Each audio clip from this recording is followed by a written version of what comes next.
Hello, hello, hello, everyone. Welcome to the Author's Quill this evening.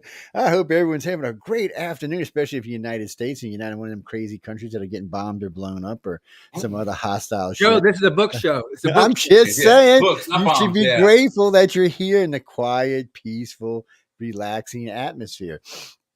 Y'all missed the reveal last night, so it'll be available on our site probably tomorrow. Hopefully later on tonight. We're working on it. Well, yeah, well, yeah. Well, if John gets it to me today, it'll be up. It'll be up tonight, and y'all can go watch it there. If not, when they get it up, you can go watch it up. No, it's not on either site. Whoever sent me that, no, it's not up yet. But it was up last night. But for some reason, and it's weird, I didn't get any complaints. But when I played it today, it seemed not to have audio. So if anybody was watching or listening last night, and you went across this, let me know if you actually had audio, because it's kind of weird that we didn't. Anyway. It'll be up soon enough, and y'all can go check it out. And it's going to replay in full next Friday against News on the Flip Side, so it has a better chance of actually getting out to the audience that we wanted it to reach in the first place. Yeah. Tonight's guest is Jack Nash. So Jack's one of these big dogs, from what I understand. So we're going to get into this right away. So Jack, welcome to Arthur's Quill, man. I hope you have been enjoying yourself. So first question right off the one. So I know you one of the big winners. Secondly, let's go backwards. Let's start on a smaller note. What the hell made you think you could be an author? I mean, what was it were you young? Were you a little older? I mean, you just walking one day and said, you know what, damn, I think I can write a book. Or did someone say, hey, you got talent? I'm always curious because, believe it or not, I've now interviewed probably more than 200 authors in my career, and I almost always get a different answer. So I'm just kind of curious of what yours was. What was it that drove you? I think mine might be a little different, add to your list. So I'm a consultant. I work a lot in strategic communications. For my previous job, I was asked to write speeches and op-eds for Ellen Johnson Sirleaf. For those of you who don't know, she is the former president of Liberia. She's the first woman ever elected to lead a country in Africa. She won the Nobel Peace Prize. I was asked to write some speeches for her just because no one else in my firm wanted to. She is, of course, very different from myself. She is, at the time, she was in her late 70s, from Africa, a woman, had a lot of different world experiences, but started writing speeches for her as people were talking about them in the news or reviewing what she was saying. It was snippets that I'd written that they were quoting. So I figured if I could convince everyone I was this African head of state, Nobel Peace Prize winner, what could I do if I started writing fiction? So that's what started me down this path.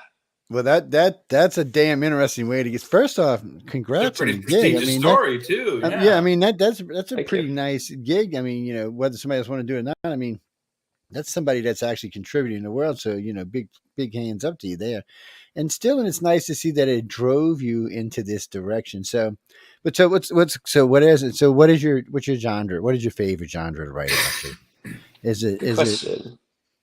Well, the Writers of the Fiction story is a fantasy, kind of classic fantasy, different world, magic, whole bunch of fun, kooky stuff. But usually what I gravitate towards when I'm reading or in other stories I'm writing are mysteries and thrillers. But I like the ability to cross over writing. I think reading different stuff, writing different stuff, it brings one thing from one genre into whatever you're writing and makes it a little bit more unique and different. Yeah, it sounds fun to me. And like I tell John all the time, I always love meeting y'all because I know one of y'all going to be this multi-Stephen King guy in the future. So I want to make sure I know y'all. Well, no, you're actually in the last year, and since the first of the year, you were the third host that has told me that they kind of want to write in thrillers, and some of them more horror thrillers, but still in that let me scare you out of your seat kind of thing. So I'm too old to be scared out of my seat. So that's just not even go there. Let's leave that alone. So let's face it, our backs are so bad we can't be scared out of our seats. That's right. We're not jumping. We're just gonna have a heart attack right there. So you get this. So where'd you see Writers of the Future? What was it? So you're walking along, you're reading the magazine, you're just seeing Writers of the Future. I'm gonna submit to Writers of the Future. I mean, that's pretty egotistical to think you can win, man. I mean, come on. He did it. So no, it is. I mean, that's what I'm saying. It's not egotistical. It's dedicated. It is. It's when you look at this and you say, okay, I'm going to beat everybody on the planet. That takes a little courage to do such a thing. You're like, okay. And I always wonder what it is. I mean, some hosts tell me, oh, I just did it. What's the difference? Some hosts come into it saying, you know what? I got a good shot at this. I'm a good writer. I write good sci-fi, or write this or that, and then go. I'm just always curious to what was it, just sheer luck? I mean, because sometimes people say, oh, I just seen it and I submitted it. So I'm always curious at what drove you to write, to send this in the Writers of the Future, because I love torturing John. Emily pays me money for this, so let's keep this going. Good. Well, it kind of came in two directions. So I found out about the contest in Orson Scott Card's his craft book, I think, Writing Fantasy and Science Fiction. He has a couple pages. I'm on the contest. I thought, well, this is interesting. I looked it up. I found their online workshop. It was great. I learned a lot. Helped me improve my craft. I thought, oh, maybe I'll submit sometime in the future when I'm better.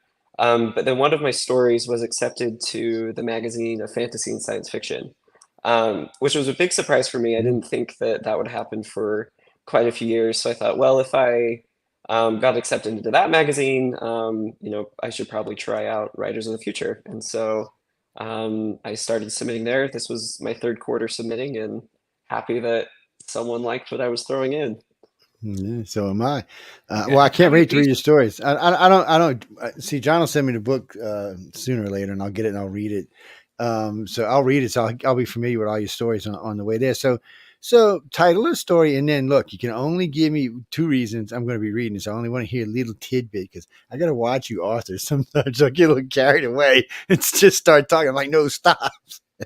But really, I mean, it's a title and just a little bit. I mean, just something to be tantalizing, but nothing that can give anything out to anybody, because we have a smart audience. Well, I'll ask John first. Am I allowed to say the title of the story? Yes. Okay. The gag order is over. So the title of my piece is Sun, Spirit, Snake. I'll just give you the log line that you'll see in the cover of the book. It's I believe it starts off, no one came to his brother's funeral, not even the spirits. ATM knew it was his fault. It's a story about family, belief, and tradition, and how that impacts one particular individual. Well, this sounds like it's going to be interesting. I like to read these stories. I find one, I like to read them because I'm not inundated with sex and violence and blood and gore. It's just a story being told, which I enjoy, because and I always like a little story. I don't care how horrible or horrific a story is. If there isn't some comedy in it, I'm not going to like it. I don't care. You could be dying, falling at 800 stories, and know you're going to die, but you're still going to crack that joke before you hit the ground. Yes, I can deal with that. But if you don't know, it's not real to me, because I've been with too many people who have been in those kind of real situations, and they can't help themselves. They know they're fixing to die. They gotta crack a joke. They're just like, so I like to see that in any kind of real drama or sci-fi or anything along those lines, except, some drama can't be there. Like if you're going to eat the person's head or something like that, it's not going to really work like that. You can't really crack a joke. So how are you feeling? You pumped up? You ready? You're going to be here soon? I mean, it's getting close now. It's 6 weeks, 7 weeks, and 6 weeks, 7 weeks. It's close. So you ready to be out in LA with all the crazies? I mean, where? Wait, let me ask you this: where are you originally from? You're coming out to. I can't look. I've been to LA, my friend. Now I'm having the time of my life, and you're talking about you ready for the crazies, and make sure you bring a gun so that you can. No. LA is a great place, and LA is a fun town. Actually, it's got a lot of fun. There's just a lot of crazies there. You got to know that going in. No, they're not violent crazies. They're just.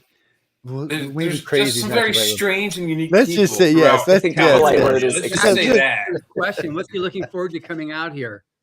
Oh no, everybody's looking forward to being out there. LA's a lot of fun to hang out in. Definitely looking forward to being out there. Looking forward to the workshop. That was actually the thing I was most excited about with winning, was being able to attend a workshop like this. So really, really pumped to be out there, meet the other writers, meet the judges, do the whole award show. They got some great judges there. They really do have some great judges. Jody Lanai and Robert J. Sawyer are the 2 co-instructors. So Rob's going to be here all week along with Jody teaching the thing, and then Tim will be one of the guest instructors. We'll have another 10 guest instructors for the couple of days, but it's going to be pretty cool. Any particular one of our judges that, well, obviously, like Orson Scott Card, and unfortunately, he's not traveling so much these days. But I almost had him out here.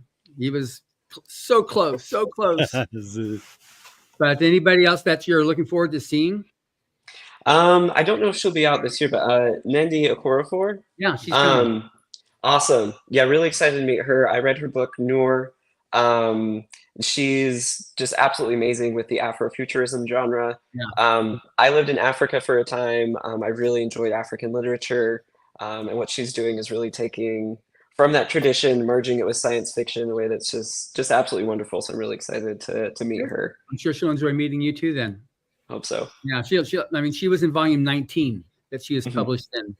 And she'll be here with her daughter, Anya, who helps her a lot, because Nettie's like a one woman force of nature. What she does, all the different projects that she does, it's just crazy. So she needs, her daughter to come in and help on the business manager side, because she's writing. She's got Marvel is always trying to get her to do more stuff in the Shuri universe.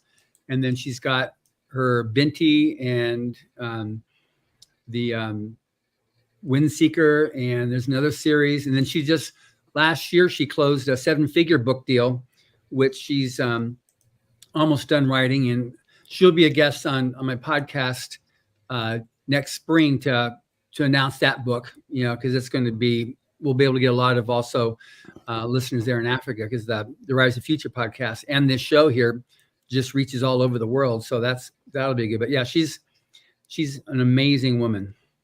Awesome. Really glad to hear that. Yeah. Pumped even more now. Good. No. And then you'll be able to meet Joe too in person. Oh no, you don't want to do that, man. Trust me. No, It's not without a couple of belts of whiskey first, sir. That's right. That's right. You don't want to do that. I'm actually the quietest one out there doing this thing. Yeah. Really, I am really and truly. I am right now of that. I get to be noisy doing the shows, but it's interesting. And I'll tell you, like I've been telling all the guests, I don't think you're gonna have a problem with this. And I got to say, so far, we're gonna be, after tonight's show, it'll be 14 of this year's winners. They already seem to be quite a bit more chatty than last year's, which is a big plus. And I mean that in a good way. I don't mean that in a bad way, because it's the judges there. And if you're not going to ask them anything, you're just wasting time for being there. I mean, that's what they're there for. And they help everybody. Yeah. And they like to be asked questions. I mean, when they first told me that, I was like, no, y'all don't want to be pestered by these people. We're talking like 4 years ago. And, but it's not true. They want you to ask them questions. I mean, they want to help. It always amazes me to see how patient they are with all the different winners. And because, somebody asked me one time just recently, I was doing an election, they said, well, there's just a bunch of kids. I said, no. I said, believe it or not, a lot of these winners are in their 30s and 40s and stuff. I said, so these are grown people, and I said, the whole bunch of them are. And it amazes me that these judges will still take the time and say, hey, look, you need to know this, you need this. And they'll criticize in a good way. When I say criticize, is a bad word. They'll just constructive criticism. It's just they're just showing you, look, if you did it like this, it would be much easier, or this would help you a little better. I like to see them do that. I mean, all of them are very fair with the way they do stuff, and they want to see you leave there as a better writer or illustrator. They really do, and I got to give them credit for that. I mean, because frankly, I'd be like, leave me alone, people. After day 3, I'd be like, leave me alone. Behind that. If you look on any of those free, like Roku channels and other things where you get some of those free movies, there are some sci-fi movies out there that are just so bad. It may have been on paper a good story, a good concept, but once it goes to this, B-level actor or director, they come out really, really bad. So the more coaching you have from professionals, I mean, you got Kevin Anderson. He's wrote Dune with Brian Herbert. So you got these guys whose work has been produced in television. So if you don't take their advice and run with it, that's on you. And you're not going to go any further without these guys' help. Yeah, I do see him give you a lot of help. Good. So I'm curious, Jack. So what's your future as a writer? Is that going to stay an avocation, or are you trying to move it into vocational type thing, as you move down the road?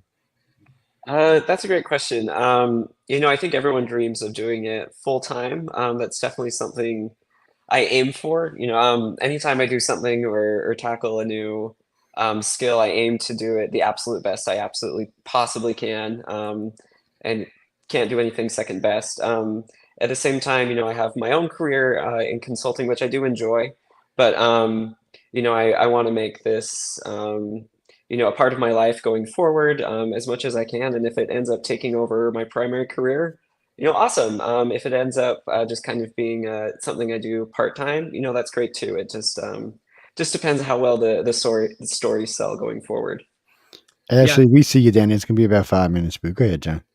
Yeah, we've got like Hugh Howey is going to be coming out here. He's one of our new judges, and he's made that transition. I mean, he worked at bookstores. He was working at Barnes and Noble and other indie bookstores selling, and he took advantage of that to be able to write. But then as his career took off, he was able to transition out of that. And then his story sold, and he's got 2 TV series. And so now he's made that transition. Nettie made her transition. So several our judges have all made that transition to professional writing, having started from aspiration to actually, making it there. So that's what, the judges are definitely willing to work with you on accomplishing that. Awesome. Because that's, you want the advice from the people who've done it. There's a lot of bad advice out there. There's a lot of people who say they know how to do it, but they haven't done it. But the great thing about this is it's people who have actually done it. Yeah.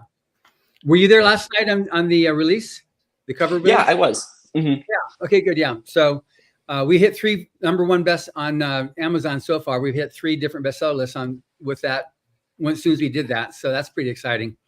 Awesome. Congratulations. Well, congratulations to you. You're now a #1 best-selling author. You're in it. Yeah, your name's in that book.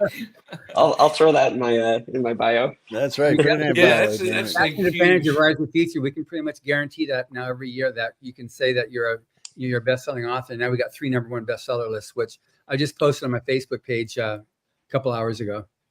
Award-winning and best-selling are great bullet points to put on the back of every cover you write from now on. Right, yeah, for sure. Be sure you find you a good illustrator too, because I'll tell you, I say this many times. I have bought many books because I said, "Damn, that looks like that's going to be good." Yeah, you buy it for the cover art, right? So it's 50-50, but still, some of them are really good, and some are like, okay, why did I buy that book?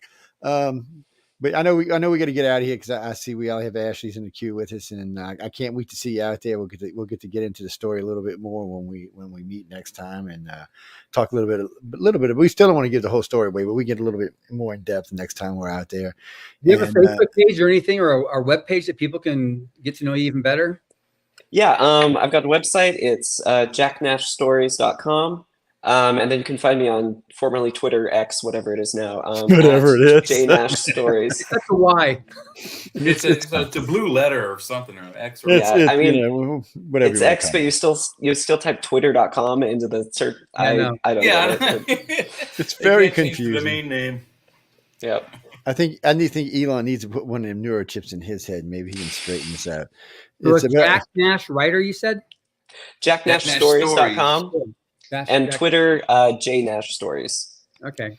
That pretty easy to find. So if you can't just find it, just type in Jack Nash Arthur, and I'm sure it'll come up for y'all.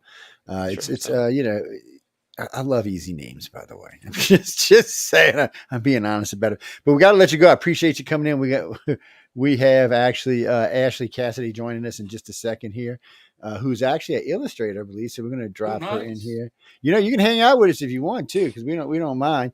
But let me drop her. Hey, he needs to find an illustrator, so maybe. There we go. How you doing, Ashley? Hey, how are y'all? Congrats on the win. I'm glad to see. I'm always happy to see people winning. I guess I'll get to see your illustration when I'm in when I get out to Los Angeles when they do, what is it, the reveal they do? I always get all these reveals confused in my head. I'm so sorry. My dogs are freaking out. Does he want to be in? Does he want to be on the show too? Jack? I guess not. Everybody needs 15 minutes of fame. Get them up there. They're like. I apologize in advance. They're very sweet, but very vocal. I just chihuahuas. He's got his murdered chihuahuas. Yeah, I just hope my chihuahuas don't hear it, because then there'll be a serenade going on back and forth. I just booted my 90-pound 1-year-old shepherd dog out the door. Yeah, sometimes you do. Sorry. Hey, come here. Okay, they posted his thing in the chat. Jimmy, it's jacknashstories.com, so you can find it pretty easy. Yeah, I think I got it correct in the chat room over there. Sorry, let me go put them in my bedroom really quick. Good, baby, good. Anyway, so we had the just last night we had the cover reveal, and like I said, I sent you the I emailed you. I think it was too late to be able to give it to you, but that's the actual book cover itself. Nice. It was painted by Dan Dos Santos. It's it just got such amazing reviews when we had it. Were you there at the event last night, Ashley? Hold on, I got to turn it back on. Okay. Your mic is muted. Yeah. There you go. You're unmuted now. You're good. Okay. You're good. Sorry, I had to put them in my bedroom. Yeah. No, I was not, but I've actually met Dan. I met him at Dragon Con last year briefly because we were both in the art show together. So I made sure to stop by and because I'm a huge fan of his work. So yeah, it's really cool to see what he's done for the cover. Yeah. Yeah, he's a lot of fun to talk to too. He's So, okay, I always ask this is a question that gets asked to everybody. How many times did it take you to win? 1, 5, 10, 20? I always ask because it's such a different range. And the illustrators seem to be a little luckier than the authors. I should have maybe not said that out loud. So this was my first time just submitting, honestly. Yeah, see, you're third this week. I mean, you're the third. Oh, man. So we had some people that had 7 or 8 times, and it's getting more and more where it takes more times to enter because the illustrator contest is growing very rapidly in the number of entries each quarter. Right. So you all get the same, benefit of no matter how many people have entered the contest, but the competition is getting stiffer and stiffer each year now with the illustrator contest. Echo is amazing as a coordinating judge, what she's done. Oh yeah. It's, I'm sorry. I'm looking at the cover, guys, while they were talking. This is the first time I've seen it. It's a very cool cover, definitely. Yeah. It's the first time I've seen the cover. So this is Dan did this one. Yeah. Okay. And then Ashley, did you go to art school? So I did study art, but I just went to a generic college here. I went to University of Texas at Arlington, and I focused in art. Originally, my path, I wanted to work in the entertainment industry, like as a concept artist for like games and movies and stuff like that. And after I graduated, that path didn't really happen, and so somehow I just feel like with a lot of teachers, I just ended up into teaching. So now currently I teach full time. I teach graphic design, illustration, but I still do a lot of my illustration stuff for the last several years. So I've done some freelance for, a couple indie authors, or I've done work for video game companies. But as the years have gone on, I've kind of just leaned into my own thing. Like I was just mentioning, I've been to Dragon Con, I go to conventions now and just, create my own stuff and sell my own work. And I find a lot of fulfillment in that. And so that's kind of where I'm at currently. So on top of juggling an educational career. I get. Did you see the illustrators of the booth at Dragon Con? Because we've got a booth there every year that. I think I probably walked by it. I didn't have a chance to stop and say hi because Dragon Con's such a busy. There's so much to see. Yeah, you can't right do next it to April all. Sullivan, who's also it's impossible last year. But so I don't know if you know April Solomon. She was a winner, I think, last year, the year before. But she's got a little right next to ours. Oh, okay. Yeah, I'm not. I think the name sounds familiar, but there's so many artists. It's so funny because when I go to these conventions, the more I go, slowly, I start recognizing people over and over because even though it's such a huge community, we all kind of start running in the same circles. So, and then we connect online and stuff too. Especially when you're doing something like going to conventions and marketing yourself, everybody's connecting online and figuring out where they're going, what tips and tricks there are, things like that. So that'd be good because we got about 5 past illustrator winners that exhibit at the Dragon Con in the art show. Yeah. So you'll be able to add to that. And then April Solomon, actually, I guess she was last year. You had her on as a guest a couple times. Oh yeah, she's been on. Yeah, she's a real sweetheart. She's amazing. But she's doing she painted the art for this year's blood drive. Oh, Dragon Con. Okay. Oh, nice. So she did the dragon this year. We've had, I think Cirillo's done it. Larry Elmore's done it. So it was quite an honor that she was like so excited about that she was able to provide the dragon. Yeah, I was going to say if you're into dragons, you would probably have seen her work because Yeah. I've been pestering her and Tom Wood and Larry Elmore and a couple of it's like 6 of them all together. Dragon we want to do a little dragon who can draw the best dragon. So it's like 3 judges against 3 students. It ought to be interesting because I mean all 6 of them are serious artists when it comes to drawing dragons. We could do a whole show like Forged in Fire around that. Just like get like 6 easels, Well, I mean, and, 6 painters, and just like go. You got 3 hours. And, well, I've talked to Larry, Tom, and April about it, so they're all ready for it. And then the other 3 I haven't had a chance to really get a chance to talk to, but not in a serious way. But I'll do that over the next month or 2, probably when I get back from LA. So when I get to see you in LA, it'll be a little. You got a website? I do. It's just my name, ashleycassaday.com. Okay. Basically, if you Google me, it's great for SEO and also scary. I'm the first one that comes up. So That's a good thing. You first when it comes up.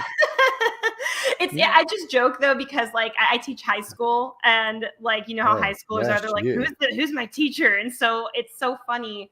Because, like I'm just one of their high school teachers. But then like even recently I was at an event and one of my students like was there and like he walked by my booth and he was like, what? Like my art teacher's going to like, these comic and sci-fi events and like they just don't. It's like, it's just so funny because it's like they're so used to seeing me in a school setting as a teacher and then they see me in like this nerdy like pop culture space and they're just like, what's going on? So certain parts of a school can be nerdy too. Like, the only people that hang around the library are usually the nerds. So yeah, right. Well, what reason I was asking, because when I get to see you next time, we'll actually get to see a lot of your work. We'll actually pull it up on the computer and put it through the system so you can talk about it and, express how you came to this or how you came to that or why you drew this particular thing. It makes it easier because people can, plus it puts a record of your work on the YouTube as well, on 3 or 4 of the different YouTube channels we're on, plus on the Roku television channel. So, and we always tell everybody, these are for y'all to use. They'll be up online forever. We never take anything down. Right. So, so you can download them if you want them in audio. You can download them strictly in audio. You want to download them in video, they'll be on YouTube or Facebook or Roku, so you can pull them off any of those. And then for you to use, we don't put any restrictions on on any of that stuff because it's your work. All we're doing is putting it through the system so people can take a look at it. Right. And I love these new systems. It's really nice that you can put your artwork on it. It's a little harder with authors because you can't really put a page up. Well, you could, but it wouldn't look right. But with illustrators, it's a lot different. You can put it. We've had a lot of good illustrators on here, including one of my favorites, Echo Chernick. She's the coordinating judge. She has some fabulous artwork. She does some oil that is just absolutely fantastic. So, what is your favorite medium?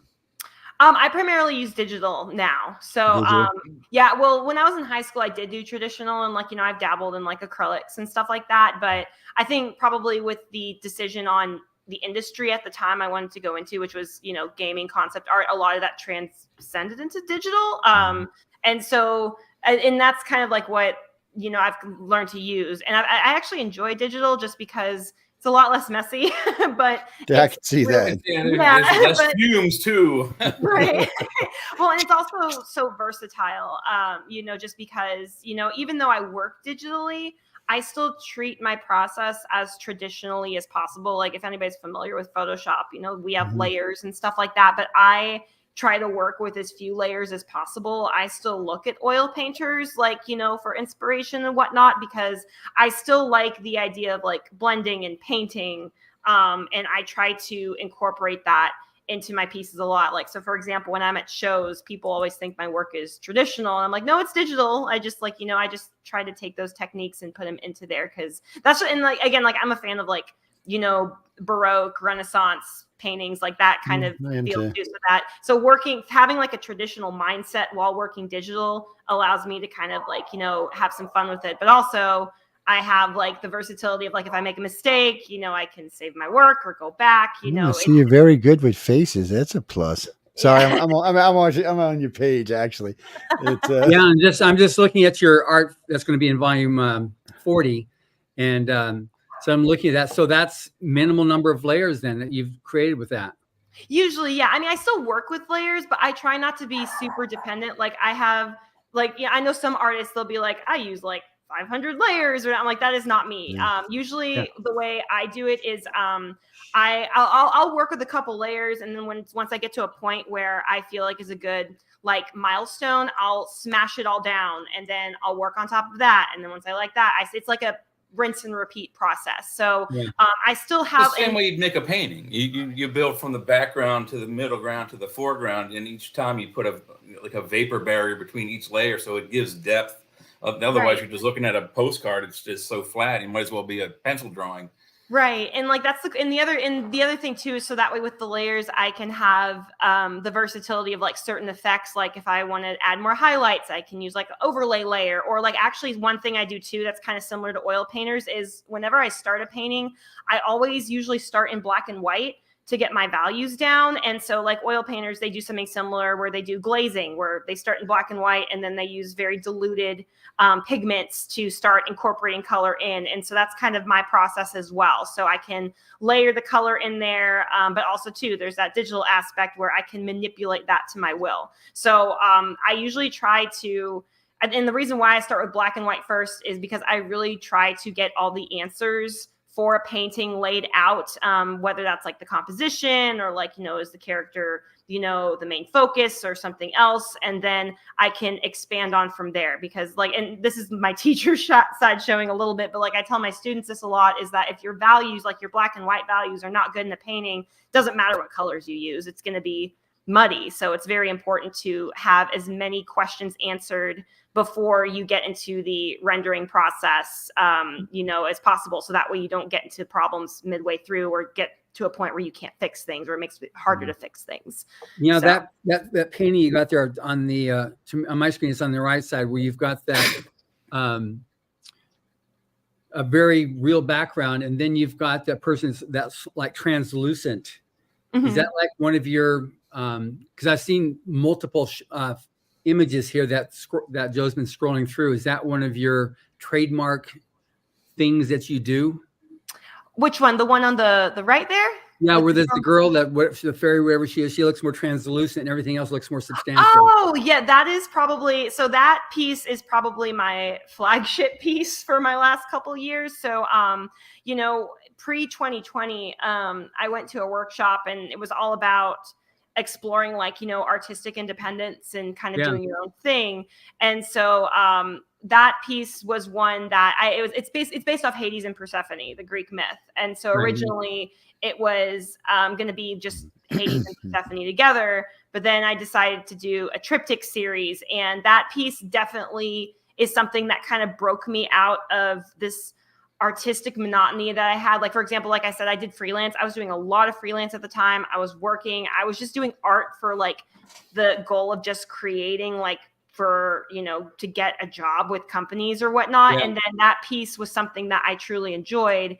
And it also made me discover my love for painting like more glowy, ethereal, like fairy-like characters, like fantastical things like that. Like you can see my work has a lot of organics. I love painting flowers and trees. And that piece kind of spearheaded everything else since then. And so obviously my style has changed and, my interests change as time goes on. But, it's so funny because recently I had kind of a bit of an art block, and part of it was mainly because I was looking at that piece and I love it, but it had become such a staple to the point where I'm like, how can I hit that mark again? And that's something, it's kind of scary to think about because, not every painting is one that we love. It's usually like, but you just got to get them out. And then eventually sometimes you hit the nail on the head and sometimes you don't. And it had been a little while since I'd done that, in my personal opinion. So what you did on volume 40, your image there definitely uses that technique that you did quite well. So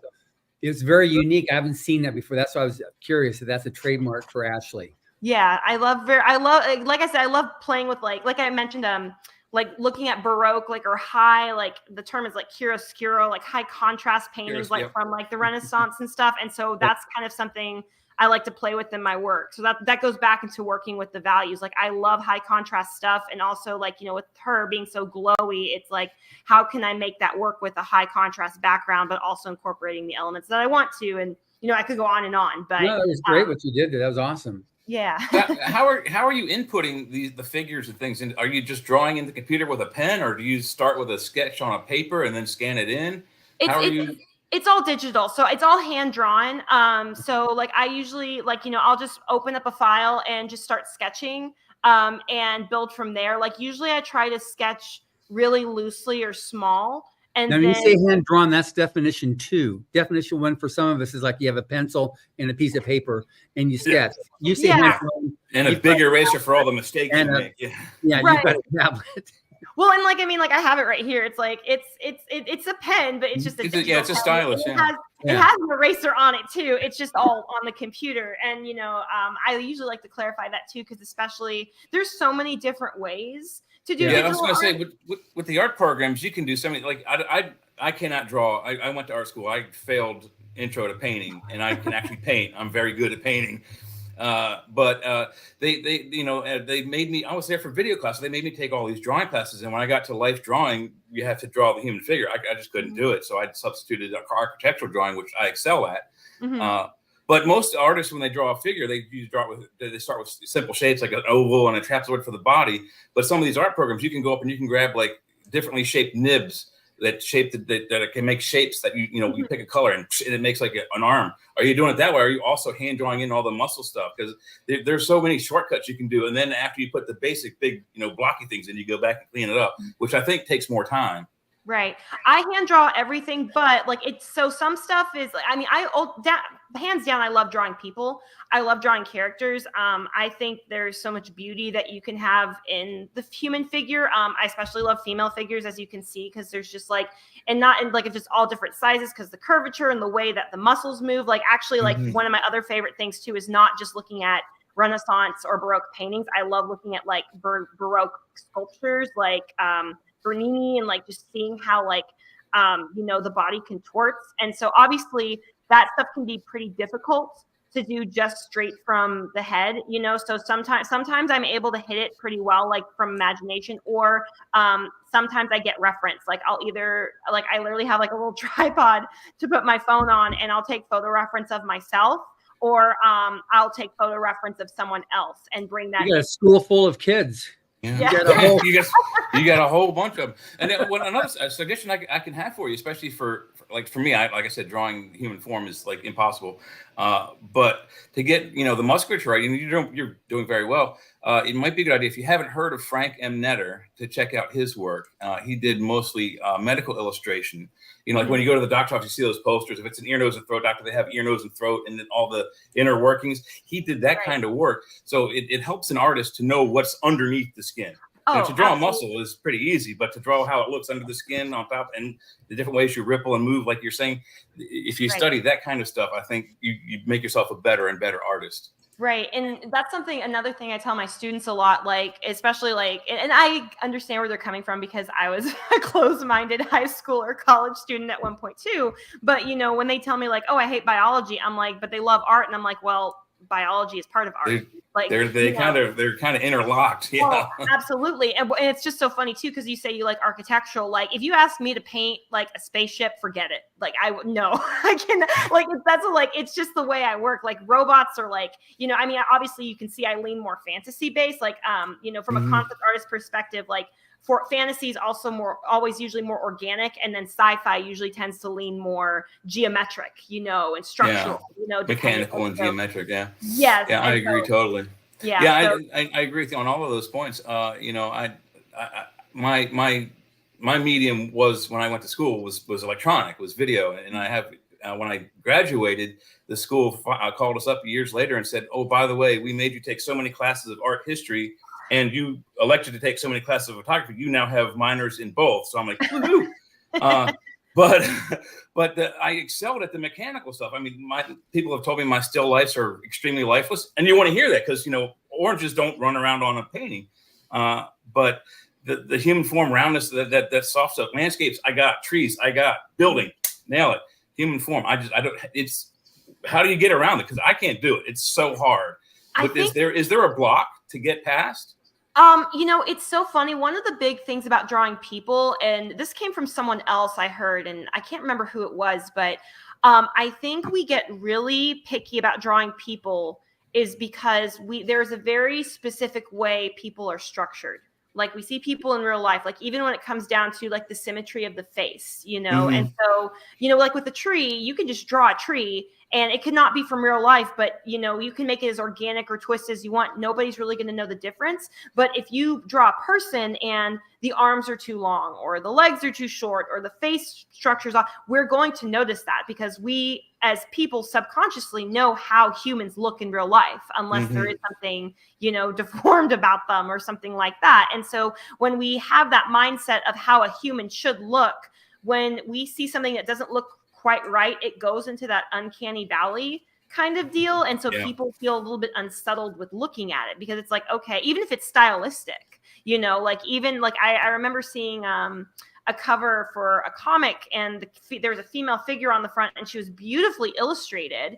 And this was for a major publisher, but I could just see off the bat, even though she was beautifully illustrated, I noticed her legs were too long.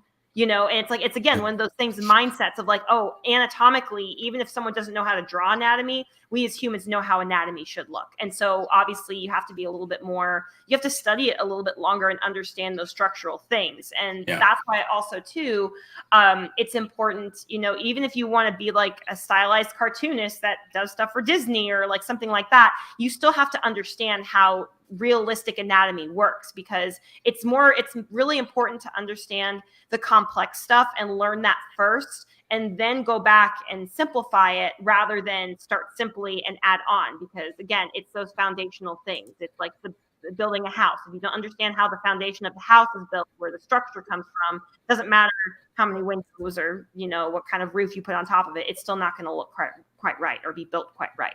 You know, so, and I mean, drawing people is hard, but I mean, I think it just comes down to like, you know, how people draw and like how their brain processes certain things. I mean, the biggest thing I can say is draw from real life. You know, and again, like I said too, it's like, I try to draw from my brain as much as possible, but there's just some points, some poses, it just doesn't work. So I'm like, okay, I have to pull out my reference. You know, if I don't, then this isn't going to look quite right. And there's no shame in that either. You know, having reference is, I mean, the most masterful of artists use reference every day for their paintings, and that's really I agree. I think that all the greats out of necessity had to become good sculptors. Yeah, that's a hard word. They were good at sculpting, so that they could they could have a sculpture of, say, you know, David in their parlor, and they need to, you know, have a guy holding a sword like this. So they just look over there. Oh, that's how that arm looks, and then boom, you're done. Right. They didn't have the internet like we do. Yeah, Craig Elliott, one of our judges, he does most of the creative, most of the creative as a senior art director for. He was Netflix. I think he's now back to Disney, and he creates models. He builds the 3D sculptures of all these, what you look at and you see in animated movies. They'll create all those characteristics, the swamp scene, or here's the character. Maquettes is what you're thinking of, yeah. What's that? They call them maquettes, little figurines for reference to make, whether it's an animated movie or even a live action movie. Sometimes they do this, especially when they did the Star Wars, the walkers in the snow. They just made little tiny cardboard miniatures so they could, you know, figure out how to do the scene. So making those miniatures is fantastic for all the artists around who are going to be drawing those 2D. Yeah, he actually creates them with they're ceramic. They're like they're real solid things. He doesn't do the paper ones. He does actual. It's amazing when you go to his site. He's been a guest before with me. It's amazing what he does. Then he transfers that. He takes it then into Disney or Netflix, and they use that now as the reference for all the other artists as they create stuff. Well, it's not just for reference of like structure too. Like I see a lot of artists, like actually one of my art friends, he's one of y'all's former winners, Alexander Gustafsson. He does maquettes too. And I know like artists, they'll do them not just for the sake of structure, but even for things like lighting reference, you know, like if you don't understand how something's lit, because obviously you could have like basic daytime lighting, but how does something look if there's something more dramatic or different colored lighting?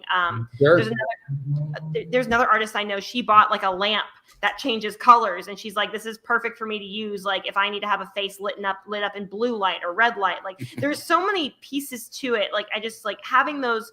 And again, you'll never have reference that's 100% perfect for what you want.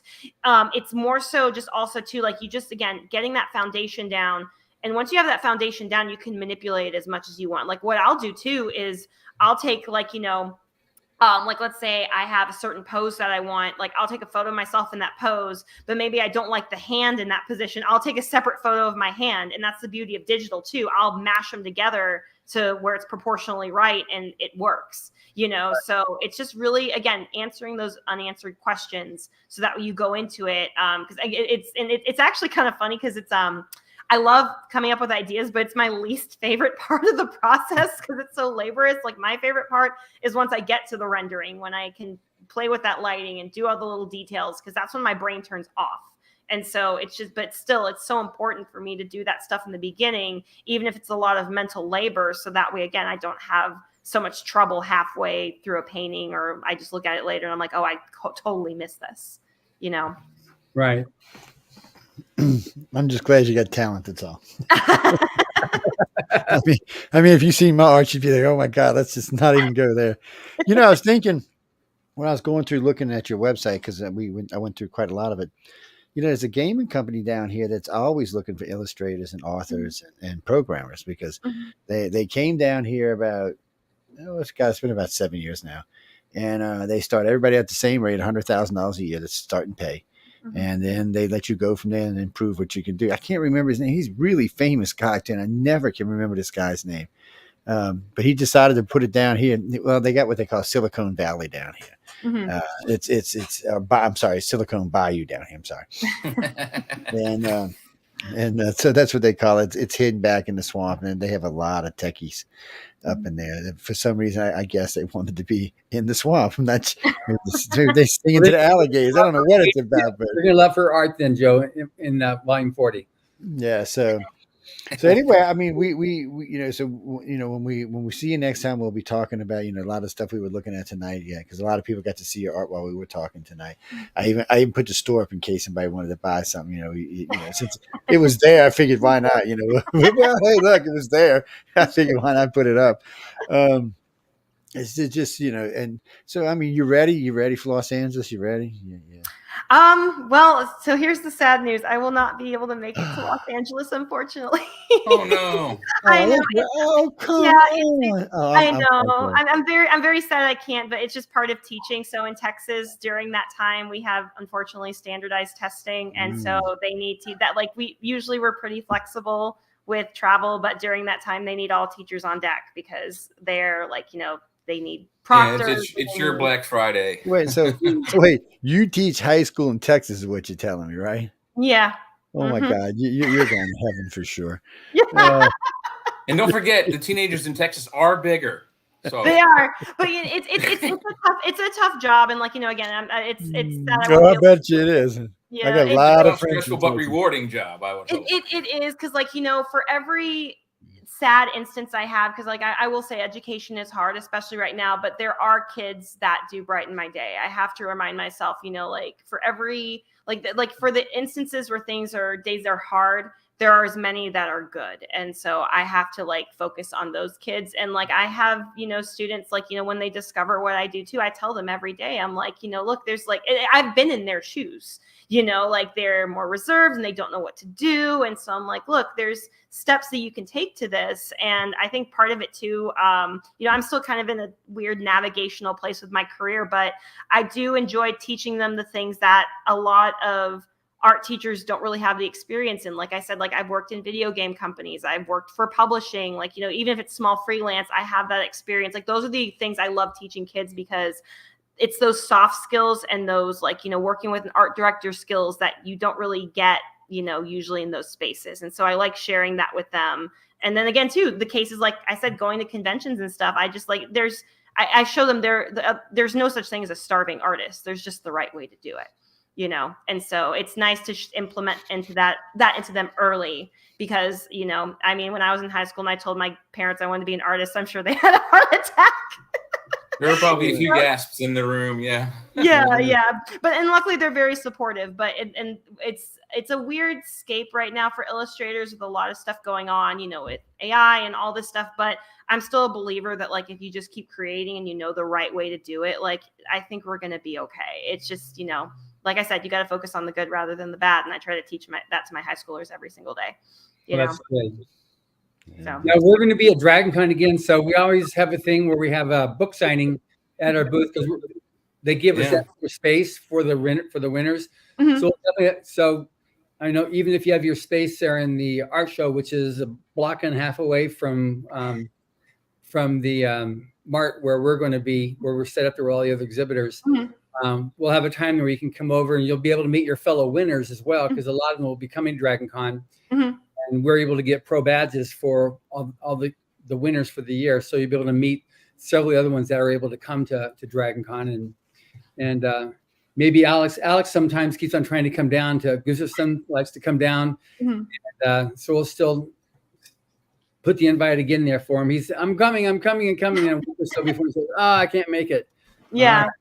It was funny too, because last year, because like I've done the art show for the last 2 years, and last year I was also across from another one of my friends, another winner, Bruce Bernese. Oh, Bernese, okay, yeah. So he's a friend of mine too, and so we were talking about all this. So like DragonCon's just such a fun show in general. It's a madhouse, but it's like and like even definitely that. It's one of the last conventions that actually has a major space set up to celebrate artists.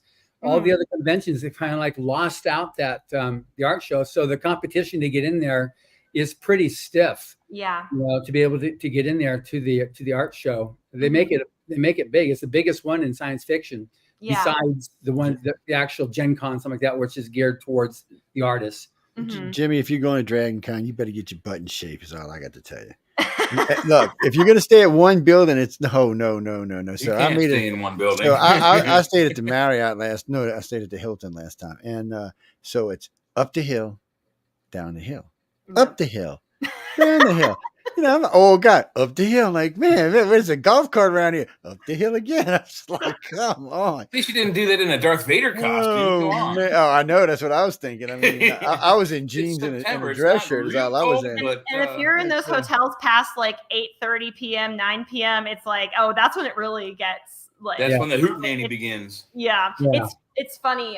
My first year there, like after the art show closed, like me and my friend, which like I'm very introverted. I'm like, okay, it's time to go. But like me and my friends, we would just sit and people watch. We would sit in the balcony of the Hilton and just like watch what was going on, because it's just such a fun show. Like, and I have friends. They have some crazy people attend. Midnight, there's usually a drum circle on the back door of the Hilton. So it's always a lot of fun to watch. If you can go, if y'all can attend, you should go up there, people. It's a lot of fun. Atlanta's a good town. It doesn't really matter because you're kind of just stuck. There's what, 5 hotels, and really you're not going to really be going anywhere but those 5 hotels. You'll be too tired to go anywhere else but them damn 5 hotels. Yeah. Plus America's Mart, which is where the exhibits are. So you can get all over the place, and it's really not as bad as I make it sound. I mean, it is a lot. If you're going to walk, just know you're going to get wore out. But you can Uber around for pretty cheap.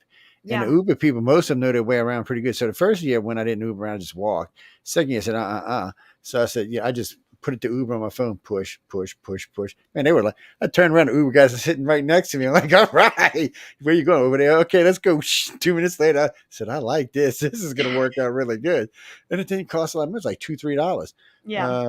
It wasn't, no, I'm serious. People, wasn't that bad. I mean, and it's easy. And they usually have 10 or 15. You'll see it when you hit the Uber button. They'll say driver within 1 minute of you. There's usually 10 or 15 drivers, right? It's a big, busy city. I'll start doing that when I get old, but otherwise I'll keep on walking. Hey, I am old, man. What the hell?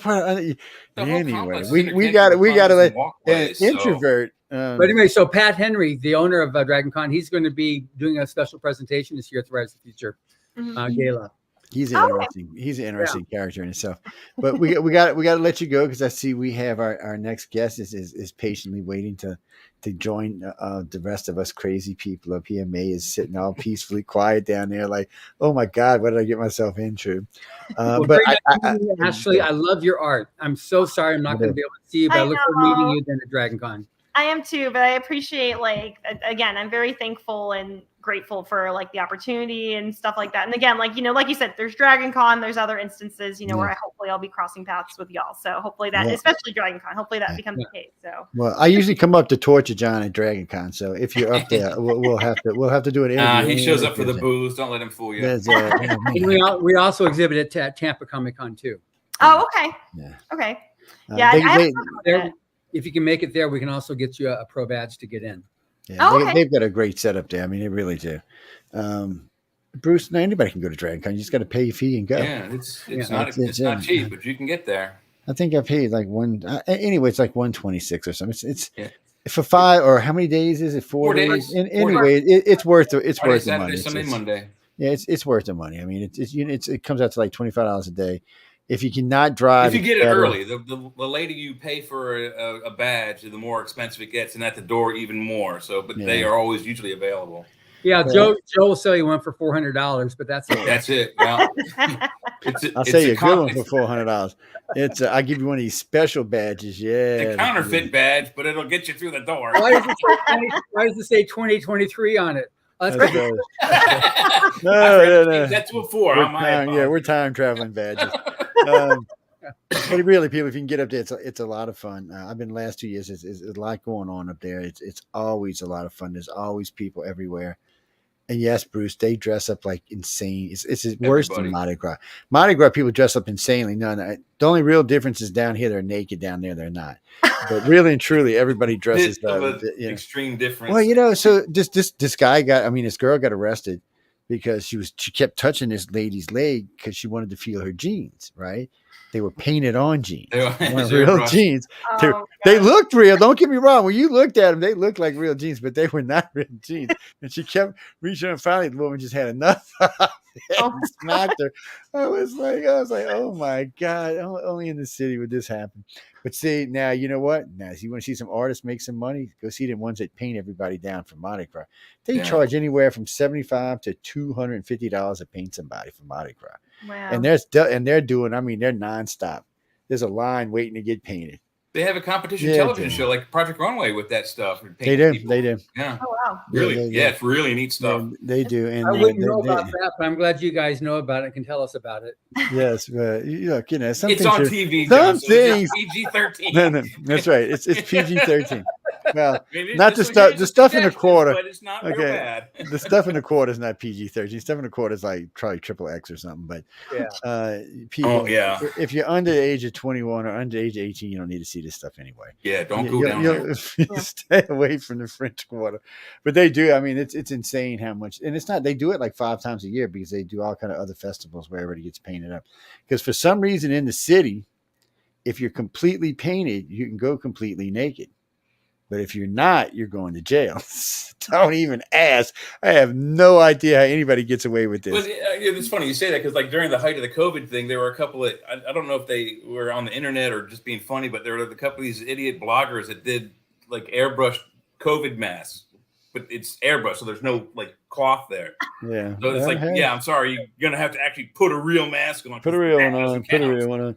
But Ashley, it was great talking with you tonight. I can't wait to see you. And if you get anything else or any work you want to send it, just send it along because we'll post it as we go along. Eventually, all of this will get up on the websites. But this will publish today, actually, probably within about an hour and a half. This will actually publish on YouTube and on a couple other places. So it's always there. It's always available, so you can always get hold to it. But we got to bring our other guests on because before she decides to slap Jay. By You're the way, in charge man, here, sir, not me. By the way, man, you can slap Jay. I don't personally mind.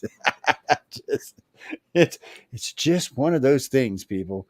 So anyway, let me get her up here. I don't know if it's gonna let me bring her up here or not. Again, very nice meeting you, Ashley. Nice meeting y'all. Thank you so much. Thank you, Speed. Bye bye. Let's see. Okay, and there's May. Hello, May. How you doing? Yay! I'm good. How are you? You happy? You glad you won? Yeah, of course. Yes.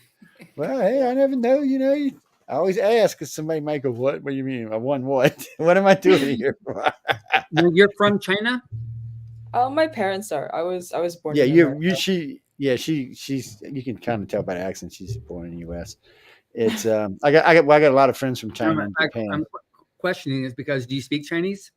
Yeah, I do. Okay, because we have a lot of Chinese media is going to be coming to the event. Yes. Oh, okay, cool. A lot of Mandarin speaking people there for the gala. It's actually a lot of really good press there for the gala all the way around. So you'll enjoy that. All very friendly press too. So yeah, that they're actually there to be friendly. There's nobody.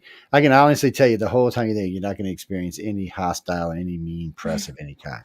I'm the worst thing you'll have to deal with the whole entire time. Trust me. And if you hear you're scheduled for an interview with Joe, just try to hide. He'll find you eventually, but I am very sweet. So, you got websites where you keeping your artwork up, or? Yeah, I do. I can throw it in the chat if you guys want. Yeah, you can post it in the chat because I'll bring it up in a second because we got some time with you. It's okay. Let me grab this from over here since. Oh, there it is. Look at that. Dun, dun, dun, dun, dun. No, don't try to open on the same link. Yeah, what are we open then?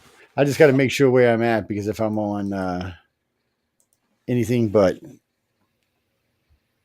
Google, StreamYard's not a big fan of Microsoft for some reason. I'm not exactly sure why. Does not like the Edge browser. Yeah, it just I don't know what that is. It's really one of the only real bad things about this particular browser. I don't know. It's one of those things that what are you going to do? There's probably a partnership out there. No, it probably is. It really, you know what? You're probably right. It's a conspiracy. It's on it probably is. Show, isn't it? It's probably exactly what it is. They probably got some kind of deal with them to say, hey, let's do it this way. Let's see if we can bring this up. Dun, da, da, da. Look at that. Look at that. So wait, let's get where I can actually see the website so I know what I'm doing. So before we even get into that, what made you decide to be an artist, an illustrator? Yeah, so I guess I've always liked art since I was really young, and I think partially because I was an only child, I spent a lot of time just writing stories or coming up with stories and just hanging out on my own, I guess. And so ever since I was young, I've had a lot of imagination and ideas, and so I started drawing since I was probably 3 or whatever, and then I got more serious about painting when I was around. Well, I started doing formal oil painting when I was 14, 15, and I got a lot more serious about it when I was 16, I think, because the school district I grew up in was pretty overachiever-esque, and so by the time we were 16, everyone's already talking about what do you want to be when you grow up and stuff. So I was well, I really like art, but I don't know if I'm on the right track right now to be able to do it professionally. But I spoke to my mentor and he was if you really want to get serious about it, then we can get serious about it. And I was okay, I'll do that. So yeah, I'm 20 now, so it's been about 4 years. And that's how I got much more serious into developing technique and different ideas and subjects and compositions and doing photo shoots and that sort of thing. So that's amazing. Only 20. I mean, look. I'm freaking amazed. Well, I'm just saying, usually people I hear a little bit older. So, so now you're in there. So, and then you said oil, I'm a big fan of oil for some reason. I talk about this with people all the time. I'm not exactly sure why. Just for some reason, I just like it better. It looks better. It's so cool. I mean, oils are cool. Our cover is oil. The one that Dan Dos Santos painted. That's oil. Yeah. Yeah, I'm just a big fan. Oh, but what is your favorite medium? I mean, you have anything particular you like to? I mean, digital, oil, acrylic, just pencil. Yeah, I would definitely say I like oil the most right now. I just find that the way I really like the tactile aspect of it, just mixing opaque colors to create really rich or vibrant colors. And then I like applying things in layers because it allows you to experiment with technique and different processes and that sort of thing. And yeah, but I also do digital as well. I usually do digital for my less formal work, I guess, because it's so much faster and you can experiment a lot more. But I think definitely for my more refined work and stuff I'm most proud of, I guess, or want to present to people, it's definitely oil. Yeah. Well, I see you got the faces. Now, look, she's got Ashley over here.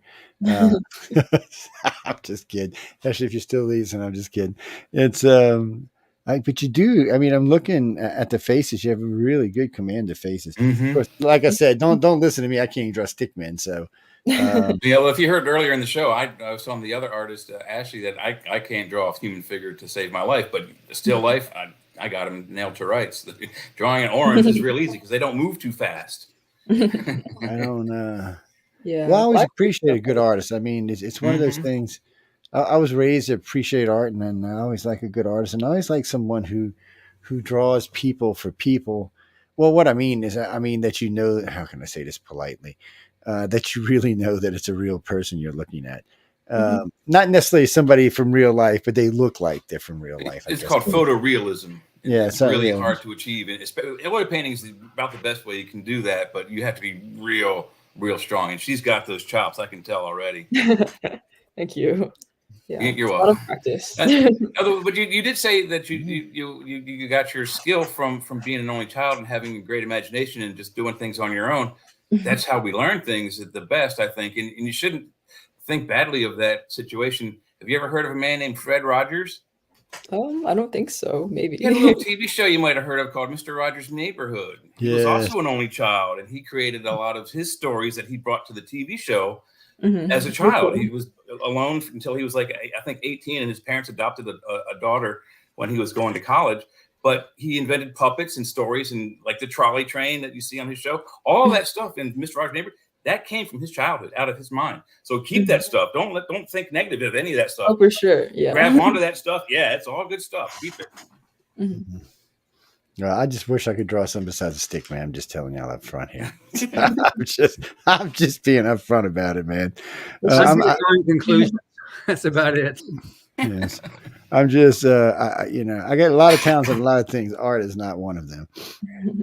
It's, I like to look at art. I guess I could be a good critic, but It's really not that hard, Joe. Honestly, I did go to a Bob Ross painting class today, and I painted an oil painting within 3 hours.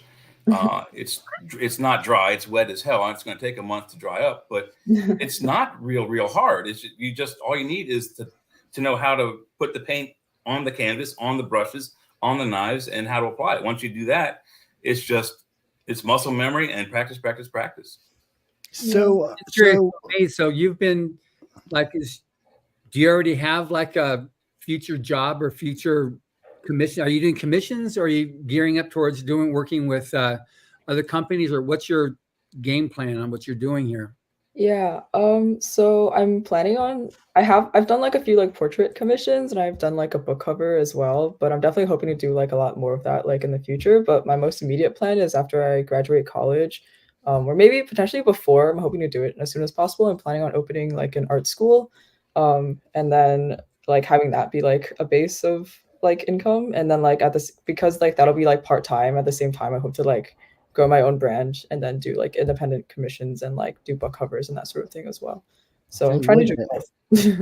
Wow. Freaking wing. I did not have a solid plan like that when I was 20. I guarantee you that. I did not have that solid of a plan. For we don't want to know my plans. Well, I'm still in the military. Well, we know where we both fell. So yeah, well, we don't want to know what my plans were at 20. So we just move on from where that. are you going to college? Are you going to an art college or just a regular? Oh no, I'm going to Rutgers, which is in central New Jersey. I'm studying cognitive science, so it's like a blend between philosophy, psychology, and neuroscience. Wow. And then I'm also doing a minor in Russian literature, history, and comparative literature. Ouch. So, ouch in the Russian stuff. All the rest of them. That's a tough one. Yeah. I like it a lot. It's that's a curriculum that has it. Well, smart people can do it. The contest before winning. Sorry? How many times did you enter the contest? Oh, I think 2 times. Yeah. Not bad. I think I entered like 2 quarters before the quarter I actually won. So I tell you what, these illustrators are making these poor authors look bad, man. I mean, if you're good, you're good. I mean, I like I said, I went to art college. I'm looking at the stuff you're scrolling through, and a lot of that is really good stuff. No, there's a lot of good work in here. Yeah. I mean, that one especially, that is, I mean, to draw the inside of a novelist, that's tough. Who's the model in this, though? Oh, she was like someone I knew from college. She was 2 years older than me. So I met her at like a club meeting, I think, and I just thought she was like really pretty. And then I got her Instagram, and then it seems like she had experience doing like photo shoots and modeling and that sort of thing. So I felt like she would be a good job for this one. Yeah, the inspiration behind that painting is like I was trying to redo like the Birth of Venus. So, and there was like a book that I read that like it like talked about like Greek mythology, but in like a different like fictionalized like universe. And then like in that world, like the way that people perceived Aphrodite, like she's the goddess of beauty, right? But the way that everyone perceived her like varied based on like who was perceiving her, because everyone's own standard of like perfect beauty is different. So I thought the idea of having like multiples of the same goddess, like portraying that like idea of like the multiplicity of like perfection would be interesting with like the classical idea and painting as well. Yeah, I like that. That's a fantastic idea. There's a monster in Star Trek that's like that. The salt creature, it sends out a pheromone to the people who see it, and based on that person's, I guess, ideal of a woman, the creature appears as a different woman to each man in the show. It's a very cool idea. Mm-hmm. Yeah, I like the idea of like multiplicity of like the same concept or the same person, or like adaptation and like change, that sort of thing. So because we're all multifaceted, so it's always good to represent that. It's you know, when just listening to what you're taking in your education shows you're very multifaceted. So I mean, what's a good thing? I mean, especially in today's society, because you know, when I was a kid growing up, being single faceted was fine. You could get away with a lot of stuff, but in today's world, not so much. Today's world, you better have a lot of education behind you. I mean, if you want to really make it in the world and make any kind of mark on the world, you need to have a good education. It's not like you know, somebody the other day I was picking on one of my friends, but 5 of the 10 billionaires in the world didn't even graduate high school. So it shows you the difference in the world then and today. That ain't going to happen today. You're not going to be a billionaire today without an education. But you know, Elon Musk kind of proves that. It's so no, I mean, you got potential, and I'd like to see some of this stuff in oil, because, like I said, I'm such a weirdo for oils. It's just, well,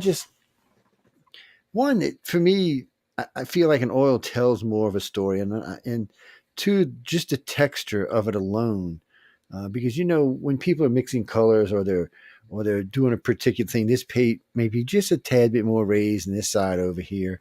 Or if they're drawing a particular thing or a particular tool, it may be ridged so you get a more 3D look. It's just, and you just don't really see that in other art.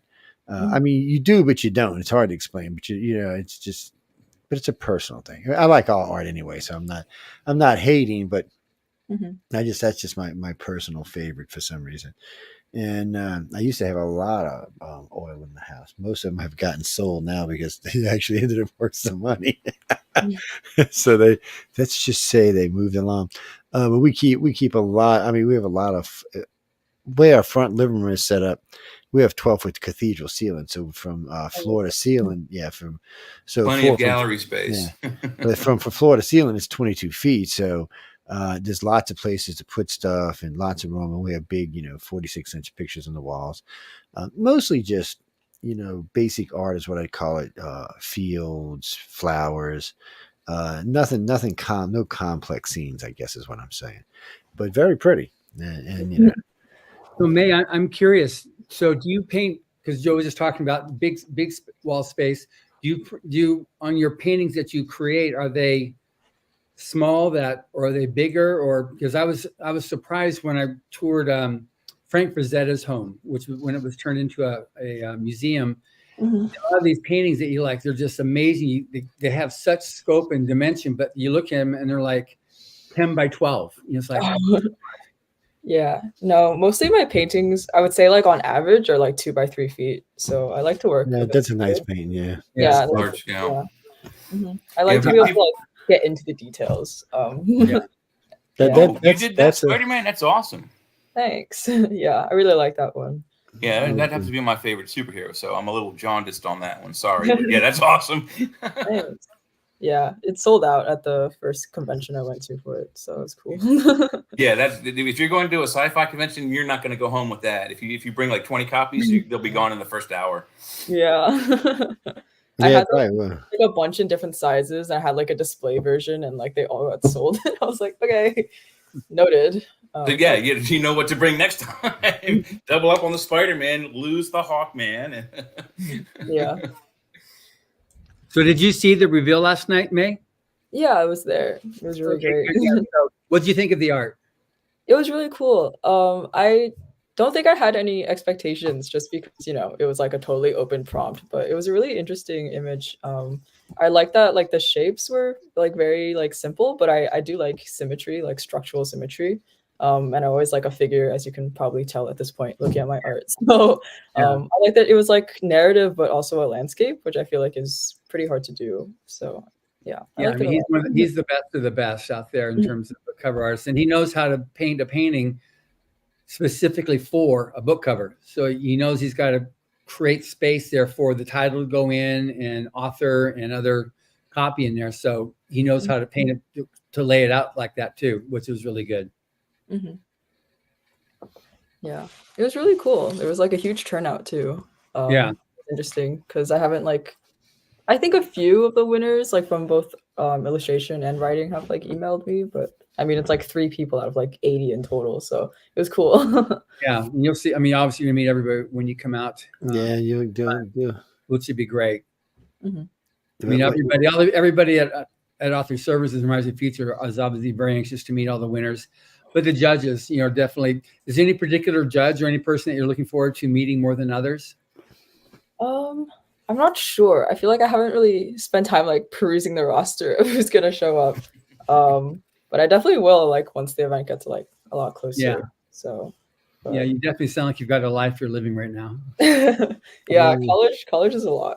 So yeah, college and also doing art is a lot. So, but it's good. College is a lot. Well, good. Art's a good way to get out some of that stress, though. Put it, you know, take it out of you and stick it in a picture somewhere. No, I mean, you know, believe me or not, when I first started doing radio was good stress relief for me.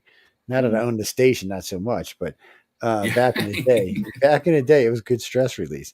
You know, I'd tear up people or have some fun or just enjoy it in general. So, and I've got friends who do art for some form of therapeutic exercise. Really, it allows them to kind of forget the rest of the day or the rest of the world and just kind of disappear into whatever artwork they're doing, which is nice to see. Less chance he'll go crazy. So it's a good thing to see. But, you know, I was looking at it. I was looking, and the more I look at it, the more I think about Larry and Echo. I see a lot of just similarities in your work to some of theirs. So it might Larry be is Larry Elmore. He's the guy that created Dungeons. Oh, yes. And Echo Chernick is the illustrator. She's the one that did the art direction for you. Yes, she's the big boss, and Echo is great. Don't know, she's tough, but she is great, man. When I learned more listening to her and Dan DeSantis in a week than I probably did in 30 years of trying to figure out how to draw something. I still can't draw anything, by the way, but at least I understand how it works now. Can you take a pencil and draw it across a piece of paper? You've just drawn a line. It's that simple, Joe. I use a level when I do that, you know. Architects use tools. I like I said earlier in the show, I love architectural drawing. It's you have this big bar that goes across the table.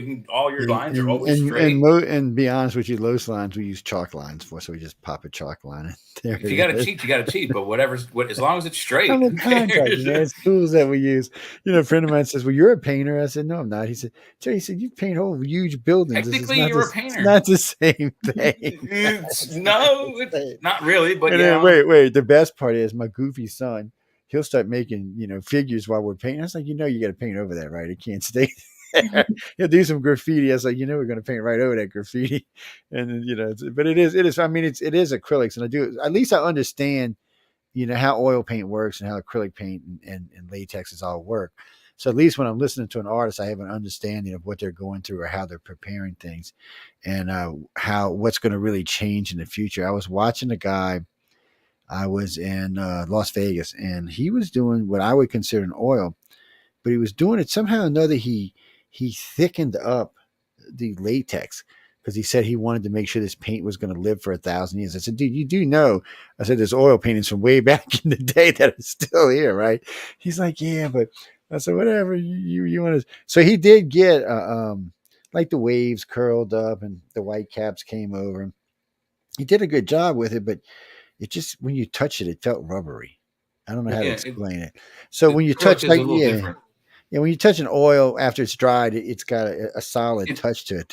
It sort of takes on the texture of the canvas behind it. It almost has a fiber feel to it.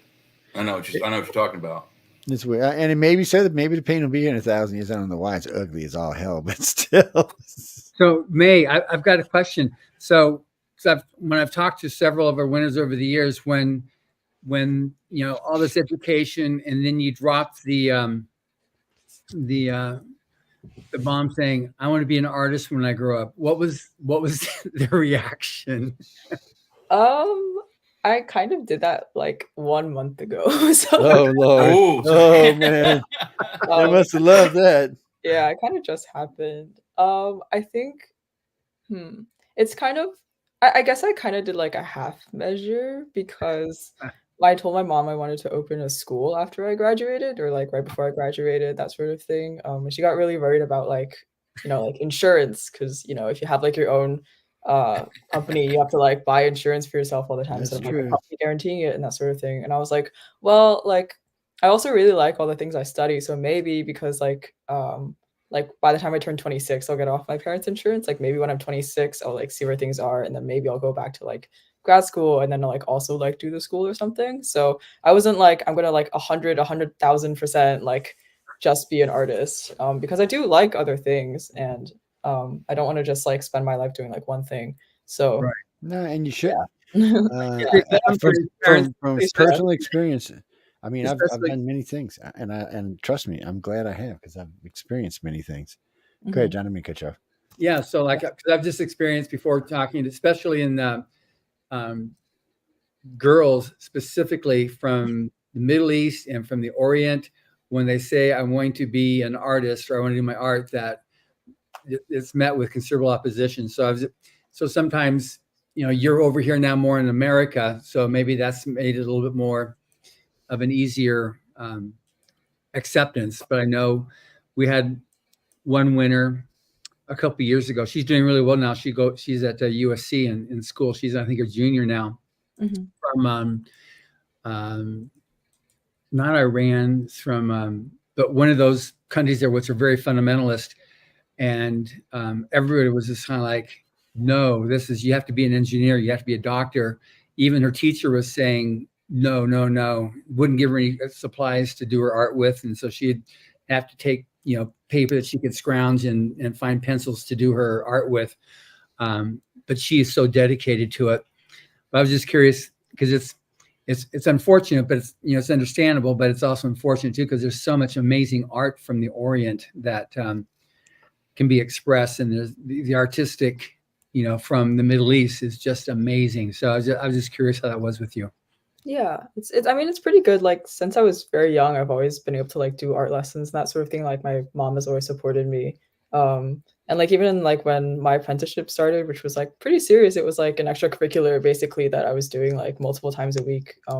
She still let me do it. And like, even when I went to college, she was very much like you should study what you want and then figure out how to monetize it, instead of like you have to like do STEM, you have to do whatever. Like, she did like, I think she never like really put pressure on me to like go into a specific field or anything. She always just wanted me to like do my best in like whatever situation or whatever field I was studying. So I'm very grateful for that, because I know it's like not the same for like a lot of people in general. Sure.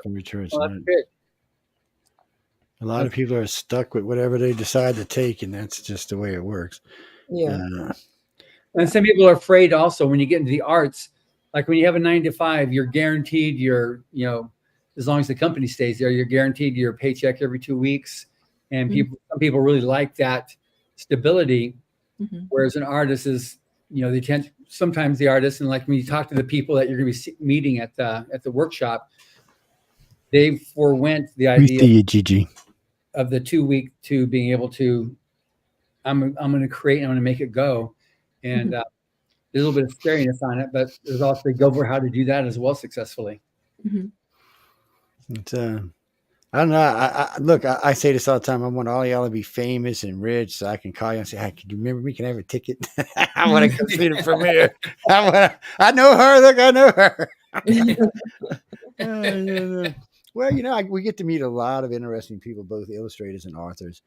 And I mean, some of them already have pretty interesting careers, since I've met them, which I find interesting. Mhm. But I'm always wanting all of y'all to be very successful. It's just nice meeting people who are out there trying. You really sound ambitious right off the bat. There's a couple things we share in common, and John too. John can't help himself; he can't sit still. You don't believe me? Wait till you wait till you meet. He's none of us can actually sit still. Constantly on the move. And then when you get to meet like Emily and Joni and all them, they're just whirlwinds. How they do what they do is beyond. We have nothing but respect for them ladies. Even though I give them nothing but trouble, that's still they are hard working.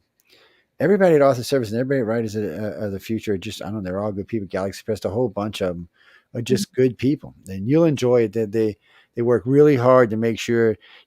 I'll tell you, one of the greatest things about the whole group of people who work the Writers of the Future contest is, for the most part, you really don't know they're there. You know the judges are there. You know people like me are there, but you really don't know they're there unless you need something from them. I got to say, it's one of the best things about the whole thing. Cause I've watched them, I really need to write an article because I'll watch them and they're there. I mean, they're everywhere, but then they're not. You just, again, unless you need them for something, they want you to be there and learn and enjoy yourself. They want you to learn and they want you to enjoy yourself all at the same time. And they work really, really, really hard to make sure that happens.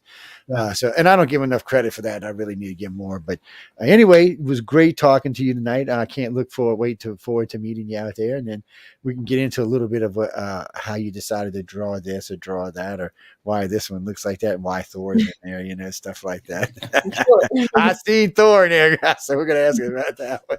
And, anyway, it's been great talking to you, and I really can't wait to see you. And remember, everybody's is there for you, and even the press. You're not going to even get to experience any bad press. Everybody's really nice and works really hard, again, to make sure that you have a good time. And don't be scared to ask questions. And I'll tell you, don't forget to edit your resume to say award-winning illustrator. That's right. Yeah, the book has already hit 3 bestseller lists since our release last night.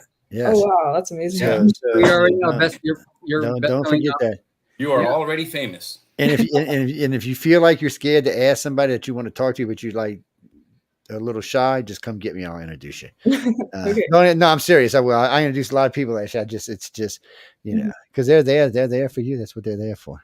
Including my good friend Echo, who always beats me up when I'm there. I'm just kidding. I'm just kidding. She's great. It'd be nice to do. She beats up Joe. Yeah. Yeah. Well, she roughs me up. What can I say? But I still love her anyway. She is actually one of my favorite people. Her and Tom Wood, which are two of my favorite, and Dan are the three of my favorite illustrators because they're just a lot of fun and hardworking. I like hardworking, fun people. But anyway, we got to let you go. So I want to thank you again for hanging out with us and the nice people, John and Jay. I'm the crazy one. They're the sweet ones. As you'll find as things go along. But again, I want to thank you for coming in. And we're bringing Gigi in just a second.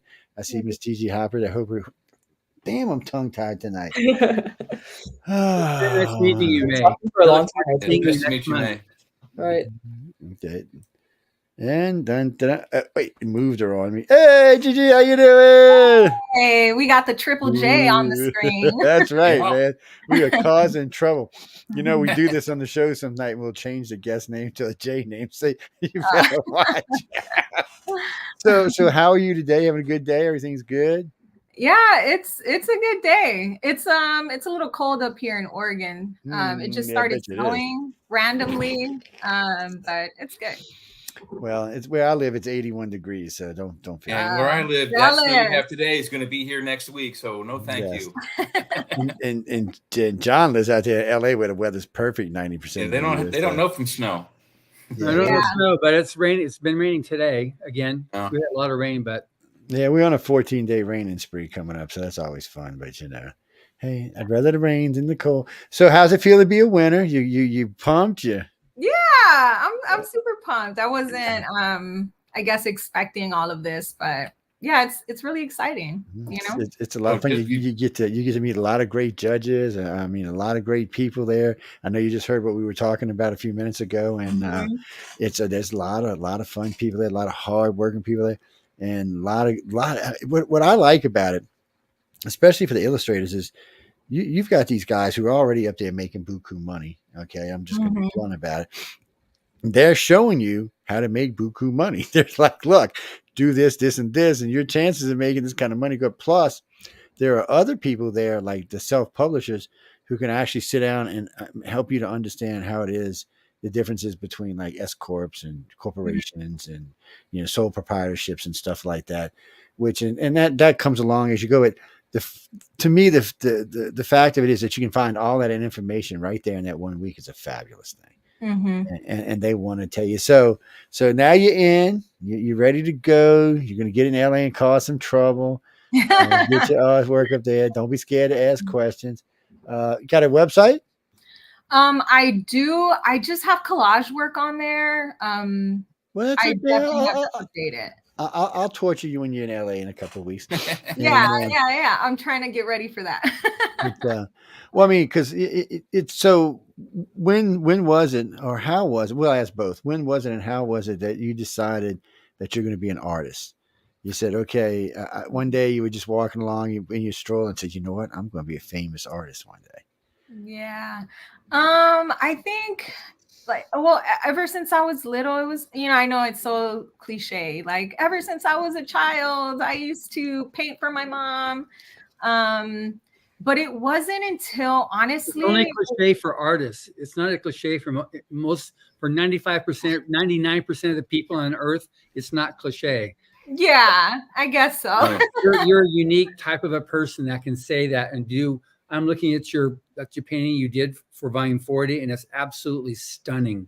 Oh, thank you. Thanks. You can do that. I'm just like gobsmacked. But anyway, I cut you off there, but no, you're fine. You're totally fine. Honestly, like I think growing up, there was this stigma that you can't do anything with art, but you're a great artist. Like I always had my mom's support. It wasn't until I served in the Marine Corps and I worked really hard, right? I served my time and I got out. And after all the chaos of military life, I decided, you know what? I could do whatever I want. I'm going to go to art school to be a graphic designer because I know they make money. Again, I should have just jumped into art and illustration where my heart was, but I didn't really have guidance. But I just remember moving back home and attending the Illinois Institute of Art Chicago and going into the comic book store and picking up The Walking Dead. And I thought, oh man, this is real. Like people actually make careers off of this stuff. Yes, they do too.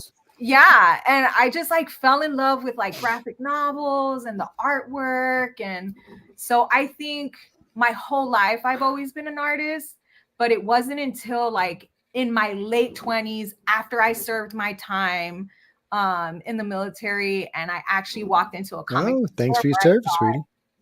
That's where I need to be. Yeah. Sequential arts. I went to the Savannah College of Art and Design, and right as I was graduating, or right after, I can't remember the time frame, they opened up a sequential arts curriculum to teach kids how to draw comic books specifically. I wish I had it's access still there. to that. It's in Savannah. I wish I had access to that. I didn't, and even then, like I dropped out of art school. And I had a really bad car accident and it changed my whole life. I became a personal trainer. And that was my life from 2015 to 2016-ish to about 2020 when I was furloughed because of the pandemic. It was in 2019 where I decided maybe I want to go back and finish my illustration degree.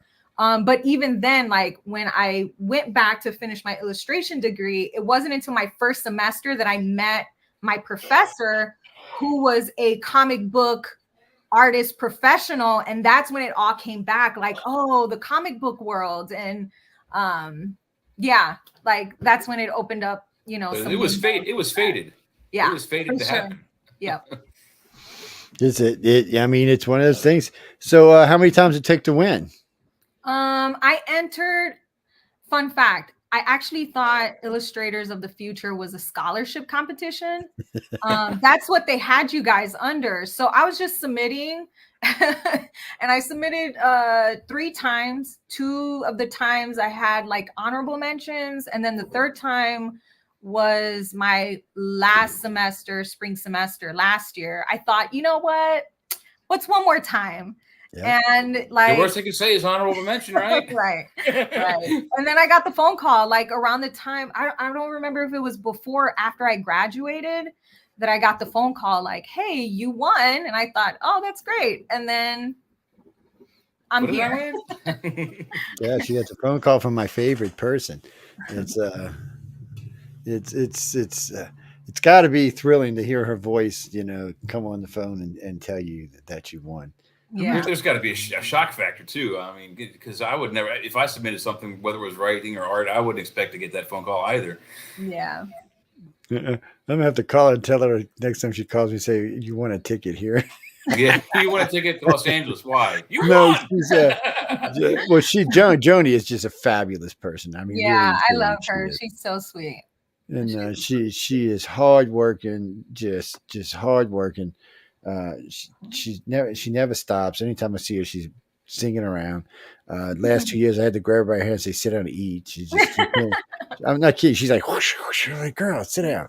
I said, they just put a filet and a piece of salmon down here. Don't let it get cold. She's like, all right. And she took a bite and she was gone again. Then she came back. Let's like a whirl. We came back. Whoosh, and she's gone again. I'm like, damn, girl, sit still.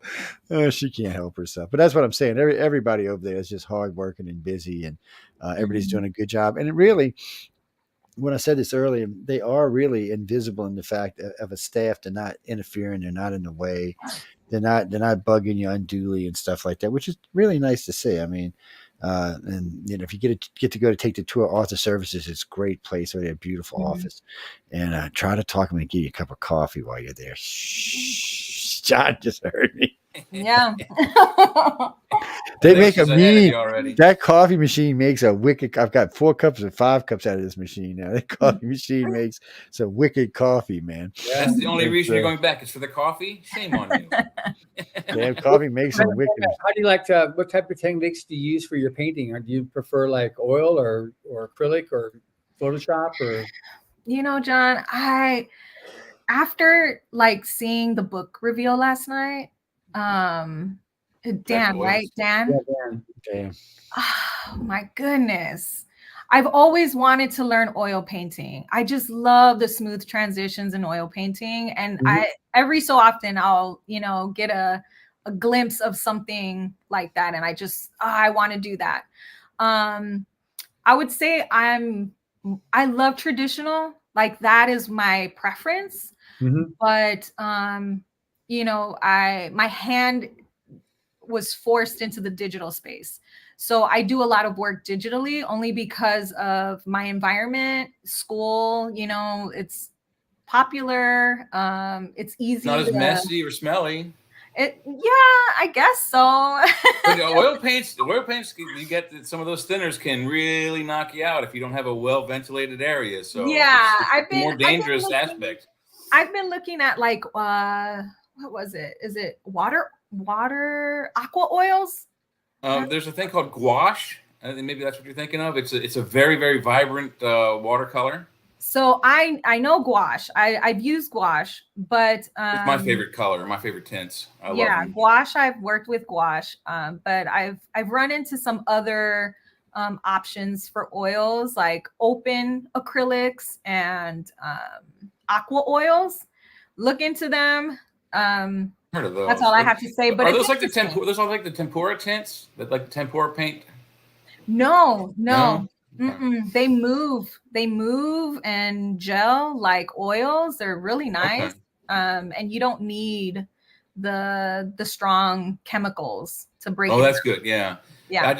I went to a Bob Ross painting class this afternoon. Painted one in 4 hours, 3.5 hours, and I started to try to paint it myself. But the paints I bought just to try to get my skills back. I went to Walmart and bought a couple of cheapy oil paint kits, and it's just the tints in it are just So they're not workable. They're the kind that you have to do dry painting. And I was trying to do Bob Ross wet painting. And it's just like smear. So I've got to start back from scratch. And I never was a painter. I went to art college for a video program to learn how to make movies and TV shows. And actually, John Goodwin's an actual better television producer than I am.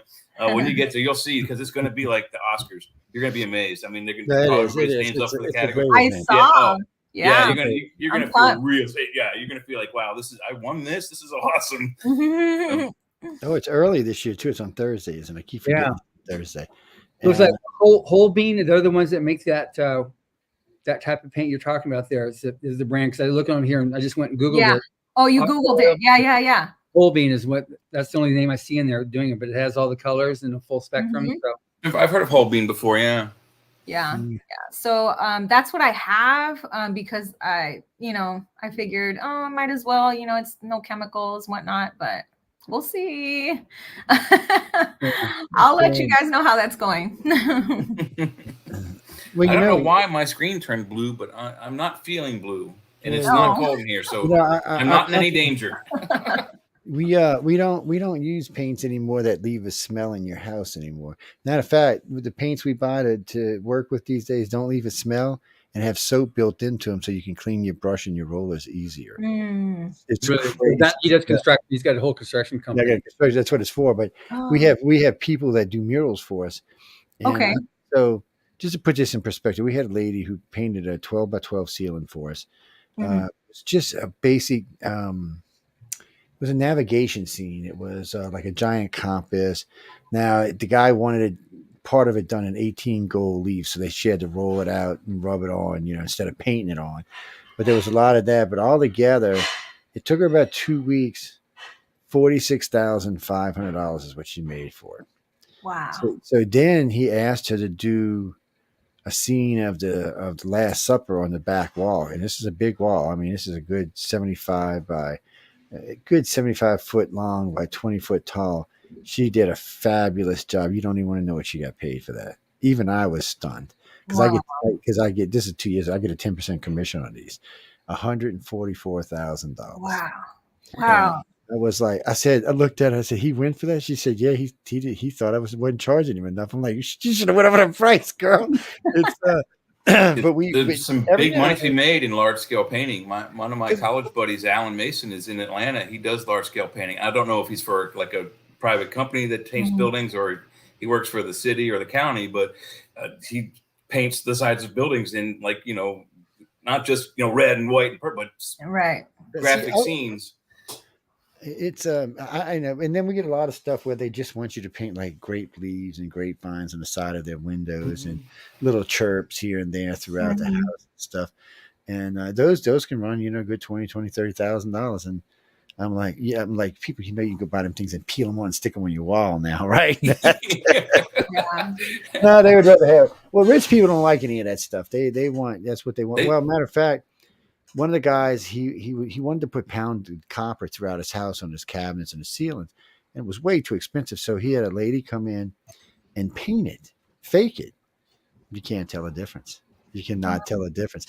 She even got it where the copper, her copper gets a little green on it and stuff. It was fabulous. I was like, damn, probably saved this guy $200,000 doing it that way.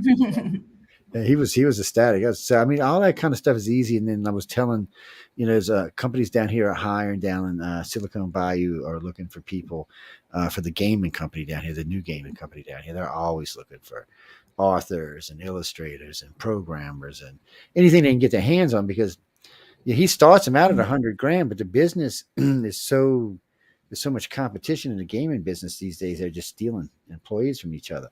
But all my friends who are making big money in gaming are actually living in Japan. Okay. Yeah, they're Americans, but it was electronic video gaming. Yeah. So the company said, "Look, we'll give you, if you want to stay here and work this way, we'll give you X amount of dollars. You come here, we'll double your pay." And of course, I'm surprised that people. Well, maybe it's just me, but I don't hear enough about people being creatives in the VR space. It's wild. There is such an opportunity for illustrators to jump into that space. My husband bought me some Google, you know, the VR Quest and whatnot, and they have like environmental creatives that create these spaces. Man, I don't understand how people don't talk about that more, because that's a big area to do. The coordinating Judge Echo, that's how her shop is set up. So she'll show you when you're there. She's actually got the virtual reality, so you can shop through her shop in wherever the hell she's in Oregon. It's you can go shopping through her shop through the virtual. So if you've got the Sony Sony VR or the VR from Microsoft, you can just put it on and click to her shop and just go walking through and take pictures down off the wall. Yeah, it's great, and it's a great way for people, especially for Z-Geners and millennials who find this technology very easy to use. They grew up with it on their phone, so they're just going through life, you know.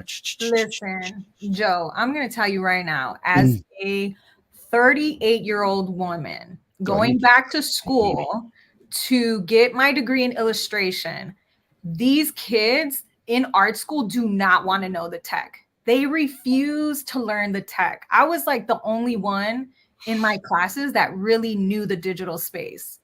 I don't know if that's going to change, but like I thought I was going to be the one that was not connected to the space. But so Z-Geners are very funny. They want to use the tech, but they don't want to know how it actually works. Yeah. Now they're really good. If you ask them how to do this or get there or use this, no, they'll know all of that. But you ask them how it works. Oh no, they're looking at you like, what? You want me to do how? No, I don't know. No. Yeah, and maybe part of the reason why you may not have seen the Z-Geners with the tech is I don't know how your school set, but at Savannah College of Art and Design, they did have different departments, and there was a separate digital art department. So kids who were, wanted to do that, they might have had to take an illustration class or two as a core class, but then when they get to the digital class, you never see them. They're all in the computer rooms all day long, doing their art. Yeah, no, Z-Geners are they just got to grow up. We'll just leave it at that. The millennials were pretty bad. The millennials have gotten better now. They're starting to grow up a little. It took the millennials a little while to wake up, you know. My son's your age. That's like, are you going to ever wake up? He's like, but Dad. I'm like, are you ever going to wake up? He's like, yes. And you'll be 40 in 2 years, right? He's like, but Dad. I'm like, but Dad, my ass, man. I said, it's time to get awake, man.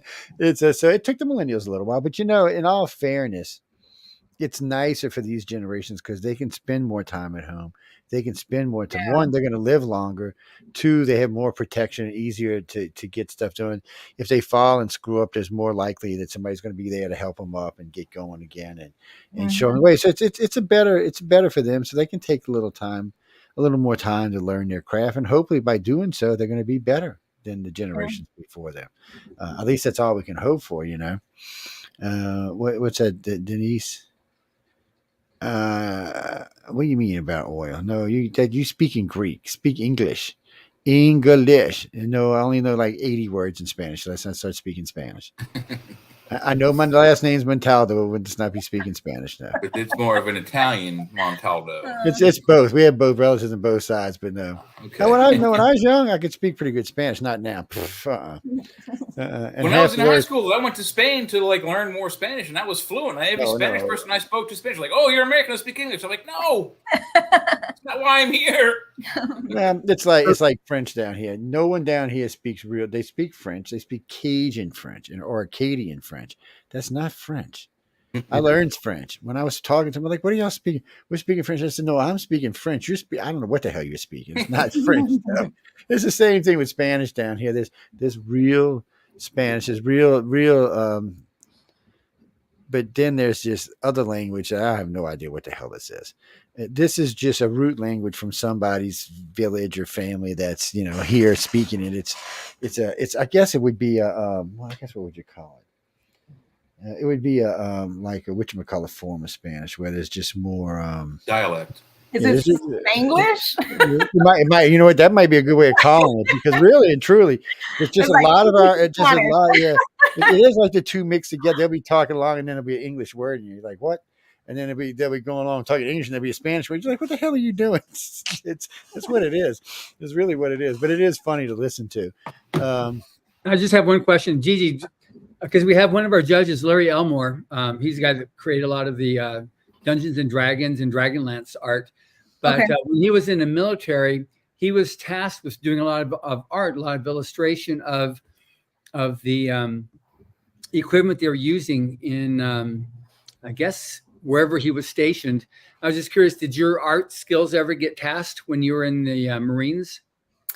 It did. I wish I would have been tasked to that type of stuff. It only once or a few times in boot camp.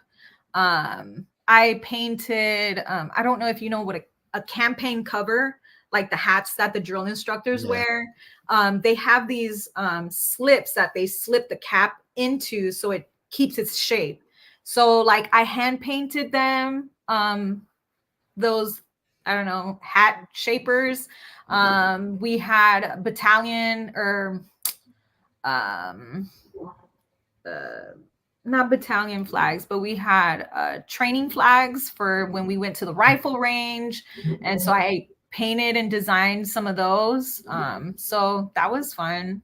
But that's really about it in the military. Yeah, well, that's who somebody in our companies who did our battalion flag. They did our graduation flag, I guess would be a better way of calling it. Yeah. But it was funny when he got to tech with us because we were all in there for advanced avionics. He's learning all this, and somebody found out he could draw. And I still remember he's like, "They want me to go draw stuff." He says, "I'm here to make real money." I said, "You know, dude, you can make real money in art, right?" He's like, no way. So they made him go anyway. They had him drawing all kind of stuff, all kind of stuff for the base. So he got out and he said, "Well, I don't know what I'm going to do. I was supposed to be learning all this." So I said, "Why don't you go to some company and just apply?" So he had 5 years of this in the Navy, and he started showing us. Not only does this guy get a job, he got a high paying job these days. I think he makes just for the company he works with. Not when he's not working commission, he's making $250,000 a year. When they throw him in commission work, that triples or quadruples in how much money he makes. It's ridiculous how much money this guy's making. All of a sudden, he didn't think he could make any money, or he didn't want to do it. Still complaining? No, he's not complaining. Okay, I hope not. I remember while I was deployed, was it my first or second deployment? I think it was my first deployment. Yeah, my first deployment while I was in Rawa. I used to do like portraits for people to send back home. So I did a couple commissions doing that, but like that's cool. Yeah, just a few of them. So that was fun too. Well, that kind of stuff is always fun, and people like to see that. And I watch these guys in the French Quarter doing portraits all the time. It amazes me how fast they are and how good they are. Some of those character artists can whip out. Oh man, they're in like 10 minutes. Well, no, they're actually doing a portrait of the individual. And you'll see them down there, which is something you would think would take at least a couple. Oh no, man! They sketch it out and then they paint it, and then boom, you can take it with you right then and there. Most of them run around $150 to $300, depending on which artist it is. But they'll do all kind of stuff for you, and they're usually 2x3 is what they usually. They're decent size, but they make a lot of money. And then I noticed some of the tarot card readers down there had them do tarots for them. I know when Johnny did his first deck he ever did, he charged $1,500 plus 2%. Wow. This is 28 years ago. This deck is still for sale today, and it's one of their top selling decks. So he makes enough money off that deck that he didn't have to work for, but he's done many more since then. He's done weird stuff like that, and then he's done stuff for gaming companies, and it really and truly he just likes to do weird stuff. So the weirder the better for him. He'll turn down jobs that you and I might take because it's good paying and it's just it's a decent gig. Oh no, it's not weird enough for him. No. It's not weird enough. He did some artwork for that upcoming what is it? What's his name? He's one of the Marvel heroes. Who's hanging out with him? One of the X-Men. Oh, Wolverine's hanging out with him. Oh, what the hell is his name? Anyway, they got a new movie coming out. He did some of the artwork, and I don't know why I can't remember the other. You made my brain lock up too. He's an Australian fella.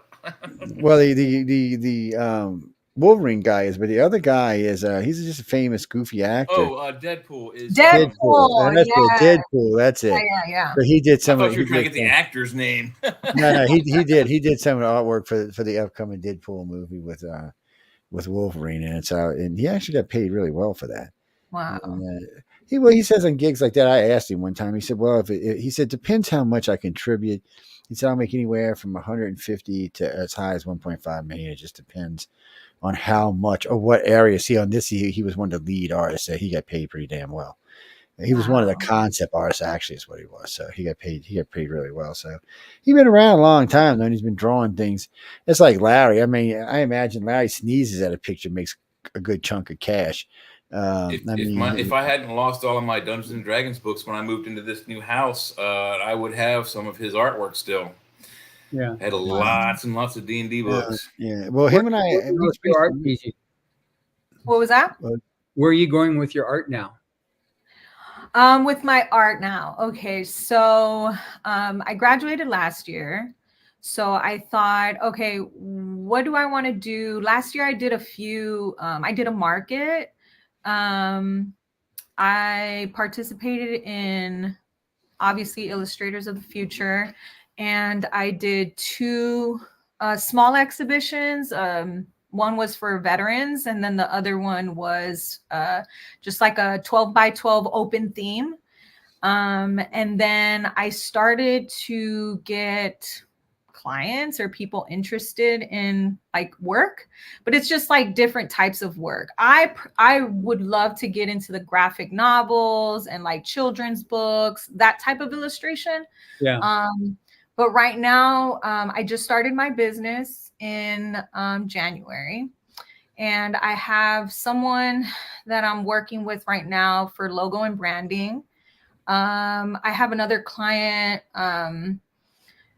George Fox University. They have a pantry, so I'm doing like a hand painted sign for them. And then there's another person that's in the graphic novel world. We're gonna do a story based on Deborah Sampson. She was a military woman in the American Revolutionary War. She disguised herself as a man. So we're trying to get funding for that. And I'm working on meeting with someone that's interested in like maybe a children's book series. So I don't know. We'll see. Yeah, if it keeps you busy, it's making you money. So you're able to just dedicate yourself to doing that because you've got now your pension, whatever, from the military. So you're able to cover your bases so that you can dedicate yourself to this, or? No. So my husband is he's also creative. He's the one that's doing the work right now. So he's allowing me the space, which is a total blessing, to, build my own business so we can both have businesses and work for ourselves. So he's been the one bringing in the income while I build whatever this is going to turn into. So yeah, that's how you got that ability. That's good. Yeah, that's always a plus. The tough thing about art, though, especially if you're using oils and you're trying to sell oil paintings, is if you're using a dry on dry technique, you're talking 2 weeks for it to dry. If you're doing a wet on wet technique, you're talking 4 weeks, 2 months for the painting to dry, depending on how much paint you stick on there. So in order to build up your stock to sell, you got to have a lot of space to paint a bunch of things, let them dry. Then when they're ready, empty that space out, then fill it with new stuff. So it's a long and involved process to get going. Now, let's see. You're in Utah, so you're not that far from FanX. You're a good ways from Dragon Con, but I know you could sell quite a bit in FanX. You're in Oregon, right? Portland? Yeah, I'm in Oregon. I've been thinking about using. I've seen this technique. I've been doing my research where people use acrylic and oil on acrylic to work faster for that reason. So that's something that I want to tap into. I know I've done it once before in the past, but like a long time ago. So start slow. Yeah. Yes. Yeah. Well, sometimes you might have to rough the acrylic a little bit to make sure the oil sticks to it too. But yes, unfortunately, we had to learn that in big buildings. But it's still the same whether it's a big building or a canvas. The chemicals work the same no matter what kind of thing you're painting. Yes, it does. Yeah. Unfortunately, it works the same thing. But you know what I have noticed is oil's done. I don't know what they used to use back 1,000 years ago, but to see those colors so brilliant today, because oils have a tendency to fade. So, I'm kind of just amazed. I know, most of them probably were never exposed to sunlight, but still, I mean, some of these things look like the day they were painted, except for the cracks in them. They Yeah, really so do. what they would use back then is they didn't have the type of oil, they didn't have the petroleums we have. So they were using, you know, the natural oils, olive oils and linseed oils and other oils they can get from other plants. And then tinting that oil with the whatever natural products. So, you know, purple was the hardest one to get because it's like one weird sea urchin that makes the purple dye for all the paints that the masters used.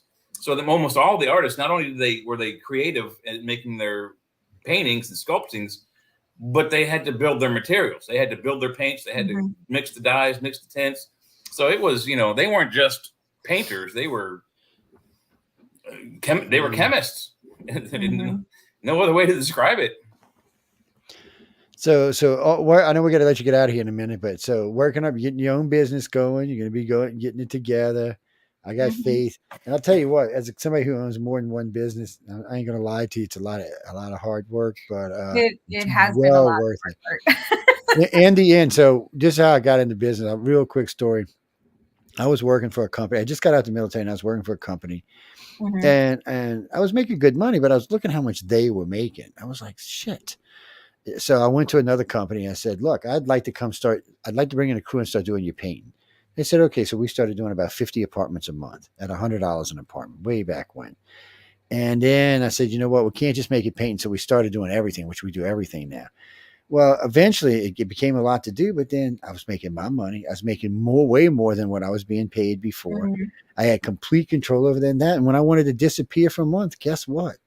I could put one of my partners in control. One of the guys say, this is what you got to do for the next month. Don't call me unless something's burning down. I'm disappearing. Matter of fact, last time I went to see him in Phoenix, this last thing I told my partner, I said, don't call me unless something's on fire. I said, I don't want to hear it. I don't want to talk about it. Everything else is taken care of. Don't bug me. And there's big advantages to it. I'm never going to lie to anybody saying it's not a lot of work, because it is, but it's more rewarding when it's your work. Yeah. You know, I totally agree. It's been a lot, but it's I have faith it's gonna work out, you know. Yeah. Just take your time and you know, Oregon's a good city to be in to sell art. There's a lot of artsy fartsy people of this. Oregon's a good city. I'm sorry, Portland's a good city. Portland's a good city. So is Seattle, for that matter. Both it is artsy. Definitely, it's definitely artsy. They're definitely artsy up there, and so. You know, Seattle and Portland, you can probably make some decent money. And then I got a friend of mine who used to live in Seattle. He now lives in Vancouver, and he's making he's probably making about 80,000 pounds, maybe 90,000 pounds a year up there selling art. And but he does landscape stuff. He'll just disappear out somewhere and start painting a photo. Well, if you're gonna do landscape, Vancouver's a good place to be. That's why he's there. Of course, he likes to send me every once in a while. He'll send me a picture of an apple, an orange, and a banana. He'll do this, and I'm like, he said, "Doesn't this look better than the last one?" I'm like, "No." You know, I need to step away for a few minutes. So, Gigi, it's very nice meeting. I look forward to seeing you. We're gonna get you out of here. So go ahead, John. John. We'll look forward to seeing you when you hopefully you got a website we can go peruse around. But feel free. I mean, and if you just got artwork you want to send me, I'll talk with you while we're there, and we can go through. Because all we're gonna do is look at a piece of art and say, okay, all right, Gigi, why did you paint this? Like I was given May has trouble about the Thor picture. That looks like Thor to me, man. Why is Thor there? So we want to get the lowdown on that picture. But it's just stuff like that, and then and anything we use or anything we put on the YouTube pages of Facebook or Roku pages, because you're actually on Roku television right now. And hello, Roku. Yeah, so you're actually on. You're actually on real TV, not including the YouTube and Facebook. Oh, wow. Question. I have a question. Okay. I have no idea what these workshops are going to be like in April, but is Dan teaching one of those workshops? If he's there, he's teaching one. Yes. Oh, man. That's great. Dan's tough. Early. So I'm going to tell you a little secret. Both Dan and Echo are tough. But they're fair, and you're gonna know far more when you leave there than when you came in. And they do bring in live models too. So, they usually have at least one live model session while they're there. Okay. with different types of poses and things like that. Mhm. But Dan is a very nice guy. He's a lot of fun to talk to, you know. And a lot of times you'll see us, him and I might be sitting at the bar drinking or having a drink or sitting in the back of it. It depends what hotel we're at this year and where we'll be sitting. But don't hesitate to come up and talk to us. And if I'm there, it's much easier. I'll say, hey, Dan, this is Gigi. I talked to her online. She's a great girl, Mhm. great woman, sorry. And I want you to talk to her about your art. And he has no problem with it. And the more you get to know them, the more they want to hang out with y'all. I said, Yeah. like you heard John talking about April. Well, April endeared herself on everybody. So April was in the midst of, she was hanging out with all the artists all the time. Anytime we'd all go wherever what we were doing, disappearing out into, Hollywood, they were with us. And so they were getting the advantage of talking to these judges after they had one or two cocktails. And it's a different conversation. And they're there. That's what they want to talk to everybody. Honestly, when you come right down to it, that's what they're really there for. They just want to, they want to help y'all out. They want to see y'all be successful. If y'all successful, they're successful. And you never know, because I have seen other ones there use talent from Writers of the Future, hire them for work for them. Yeah. I know 2 artists year before last got really backed up, so they hired people from the community. I mean, from the winners and helped them get caught up. So there's always gigs like that. And if you impress yourself on them, if certain things come up, they'll try to point you in the right kind of directions. It's just, I was very skeptical about this group when I first got involved with them 5 years ago. And John had to convince me. I mean, poor John, I gave him all kind of shit the first year. And I mean, don't get me wrong, I consider John a friend, but I gave him all kind of stuff the first year. And because I'm not real trusting. A lot of times when I run up on things like this, it's not what it says it is. There's a couple of ones I went to, one in Atlanta and one in DC, that they said they were all at this big bang, and get there and come to find out, they're wanting the students to pay $500 for this. And, there's all kind of money involved that students had to come up with. I'm like, what the hell is this? Right. And so that's not, so I'm not going to endorse stuff like this. I get behind them. I try to help and bring in as many outsiders from around the world as we can, because we have a huge overseas audience. So we try to get them in there. But like I said, just don't, feel free to talk to any of them. Dan's going to be there. Dan's a great guy to talk to. He's a lot of fun. He's hardworking, and he did this year's book. Tom Wood did last year's book. They're both friends, by the way. But Tom's not going to be there this year. But he's a hardworking gentleman. And this has been going on for 40 years. This, before the internet, this was the networking for illustrators and sci-fi writers that are coming up. That's so get cool. get as many contacts as you can, because this is your internet. And once you get in with these people, this is how you're going to promote yourself, and it's how you're going to get new jobs. Yeah. It's word of mouth. You're not going to get around without, if you don't get good word of mouth. You're not going to go anywhere. So you'll be surprised with how many of these people you leave with as friends, and how cool they are. I mean, Larry Elmore. Oh my God, what a cool dude! And well, a lot of them have like illustrator groups where they all get together and meet, or author groups where they all get together and meet and talk and go over ideas and talk about job opportunities, because not everybody's looking for the same thing. Yeah. So some people are looking to do this kind of art, some are looking to do more commercial art, things like that. So it's interesting. But we're gonna let you get out of here, because you probably got a real life. I'm sorry. No, you probably have a real life that you probably have to go to. I was able to finish editing a book, sending off to the printer, and do a new cover for it by the time I came back here. So, yeah, see what I said? He look, getting him to stay still for 2 hours for an interview is hard enough. So somebody asked me this the other day. So what do y'all do when you see John? I said, I usually see John at breakfast. I said, we talk, and then no, we have a legit breakfast, usually half-hour breakfast or so, and then boom, I usually catch him at one of the other things later in the day. Usually after lunch, I'll see him.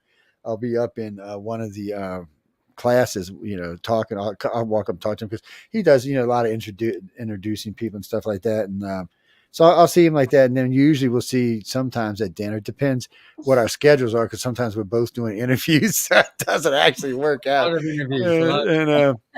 It's that's like Tom actually said, you're not going to Tar Pit. I said, I got 4 interviews. I can't go to Tar Pit. I gotta go do some work, man.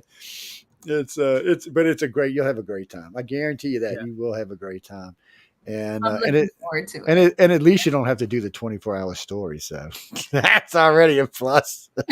You'll have a sequence of live drawings where they have, I think, the 5 minute, 10 minute, 15, and 20, where you can do 4 different people dress up in steampunk costumes normally, and then you'll do live drawings. So that's the fun part of the thing where they bring in models to do that. Yeah, I was just telling about the models, and it's yes, and they usually have some interesting characters, and then Echo, wants them to pose in particular ways, so just to see how much talent I guess I got. I guess that was. Well, I mean, you can't just stand there with a giant laser halberd. You have to, pose menacingly. Well, they've had some, and then one of the years they had they did what was that? An old news show. What the hell was that?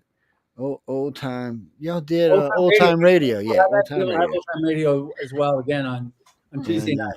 Yeah, old time radio was a lot of fun. Radio theater. We have actors there because we have no scarcity of actors here in Hollywood, so we have a lot of. Yeah, I mean it's a lot of fun though. So and I enjoyed the first one I got to see. So and that's only one workshop, and then like all the other workshops are industry stuff and all kinds of stuff. Yeah.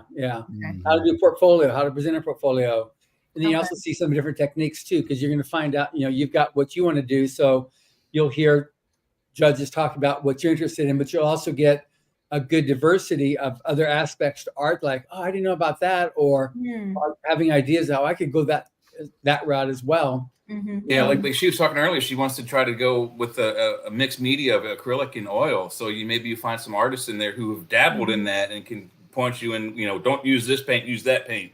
Stay away from this brand, but get that one, Yeah, there's just a wealth of information.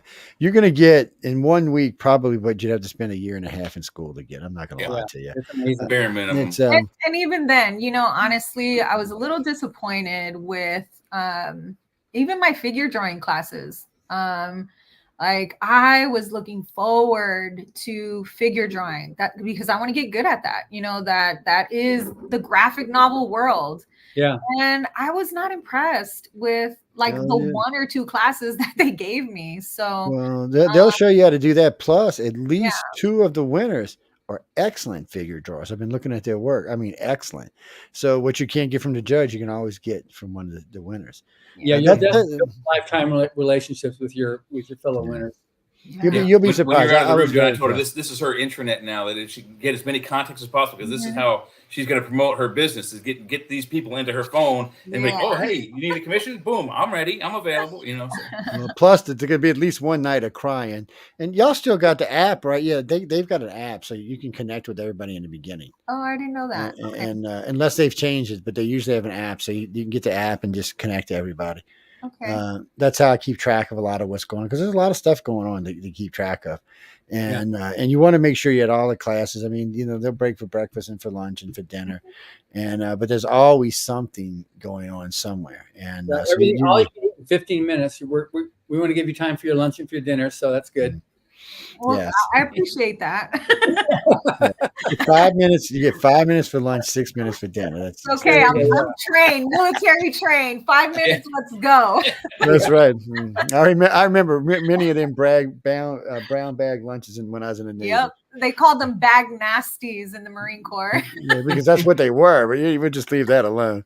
They were just recycled K-rays from the World War II era. There's no worries. Yeah, no telling what was in some of that stuff. But anyway, but they were great. When you was in a hurry or you were behind or you had something you had to go do, they were good to grab. I mean, I'm not complaining. Navy had good food most of the time. Most of the time. Most of the time. But anyway, that's nothing about artwork, even though they used to draw stuff when you make your eggs look funny. We're not going to go there. I'm not kidding. They had a stamp or something. They would stamp the eggs in like a cartoon pattern. I was like, and who back here is on crack, man? Every time I seen it, I was like, something's wrong with this. But anyway, Gigi, you were great. I can't wait to see you when you get out to LA. It's going to be a blast out there. You're going to have a lot of fun. You can learn a lot of stuff. And I learn something new every time I go out there with these guys. I mean, every time I'm sitting there listening to them, because I run between both the illustrators and the authors classes, and there's a lot to learn, and it's nonstop. And DeSantis teaches a good class.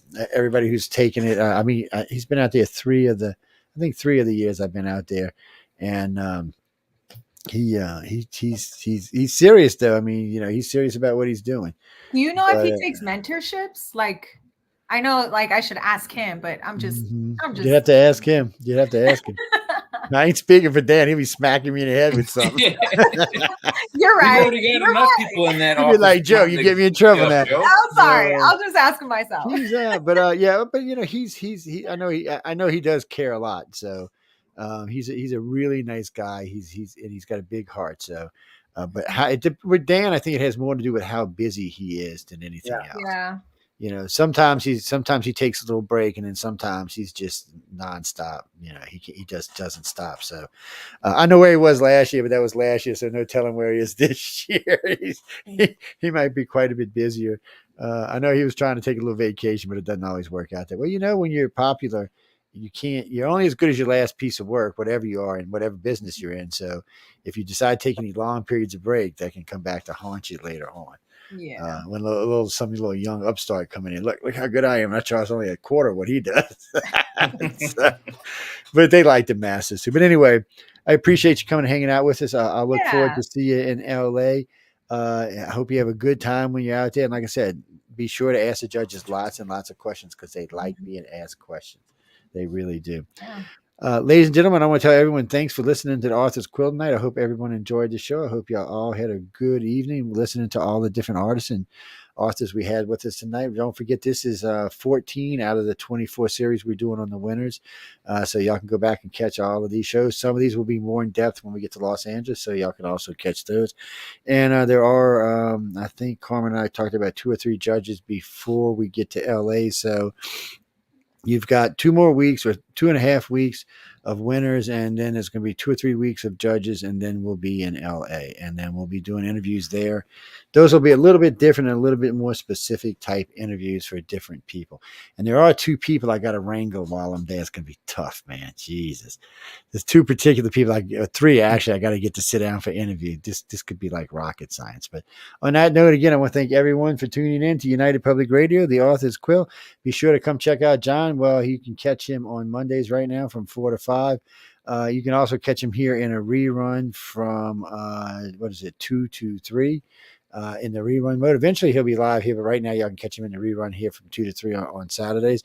You can catch Jay on Friday night with myself on News and Flipside, and of course with Uncle Jeffrey on Friday night. Jeffrey Pritchett starting next Friday with my next 3 Fridays in a row. Uncle Mavis is what we like to call him. Yes, Uncle Mavis. Anyway, on that note, stay tuned for what's coming up next, and we shall see y'all. Well, I'll see y'all Wednesday. I can't tell you. John will see y'all Monday. Jay will see y'all Friday. Good show. Yes, Wednesday we're going to be talking about. Well, we're going to be talking about ufology stuff, but we're also going to be talking about idiots. On that note, good night, and see y'all then.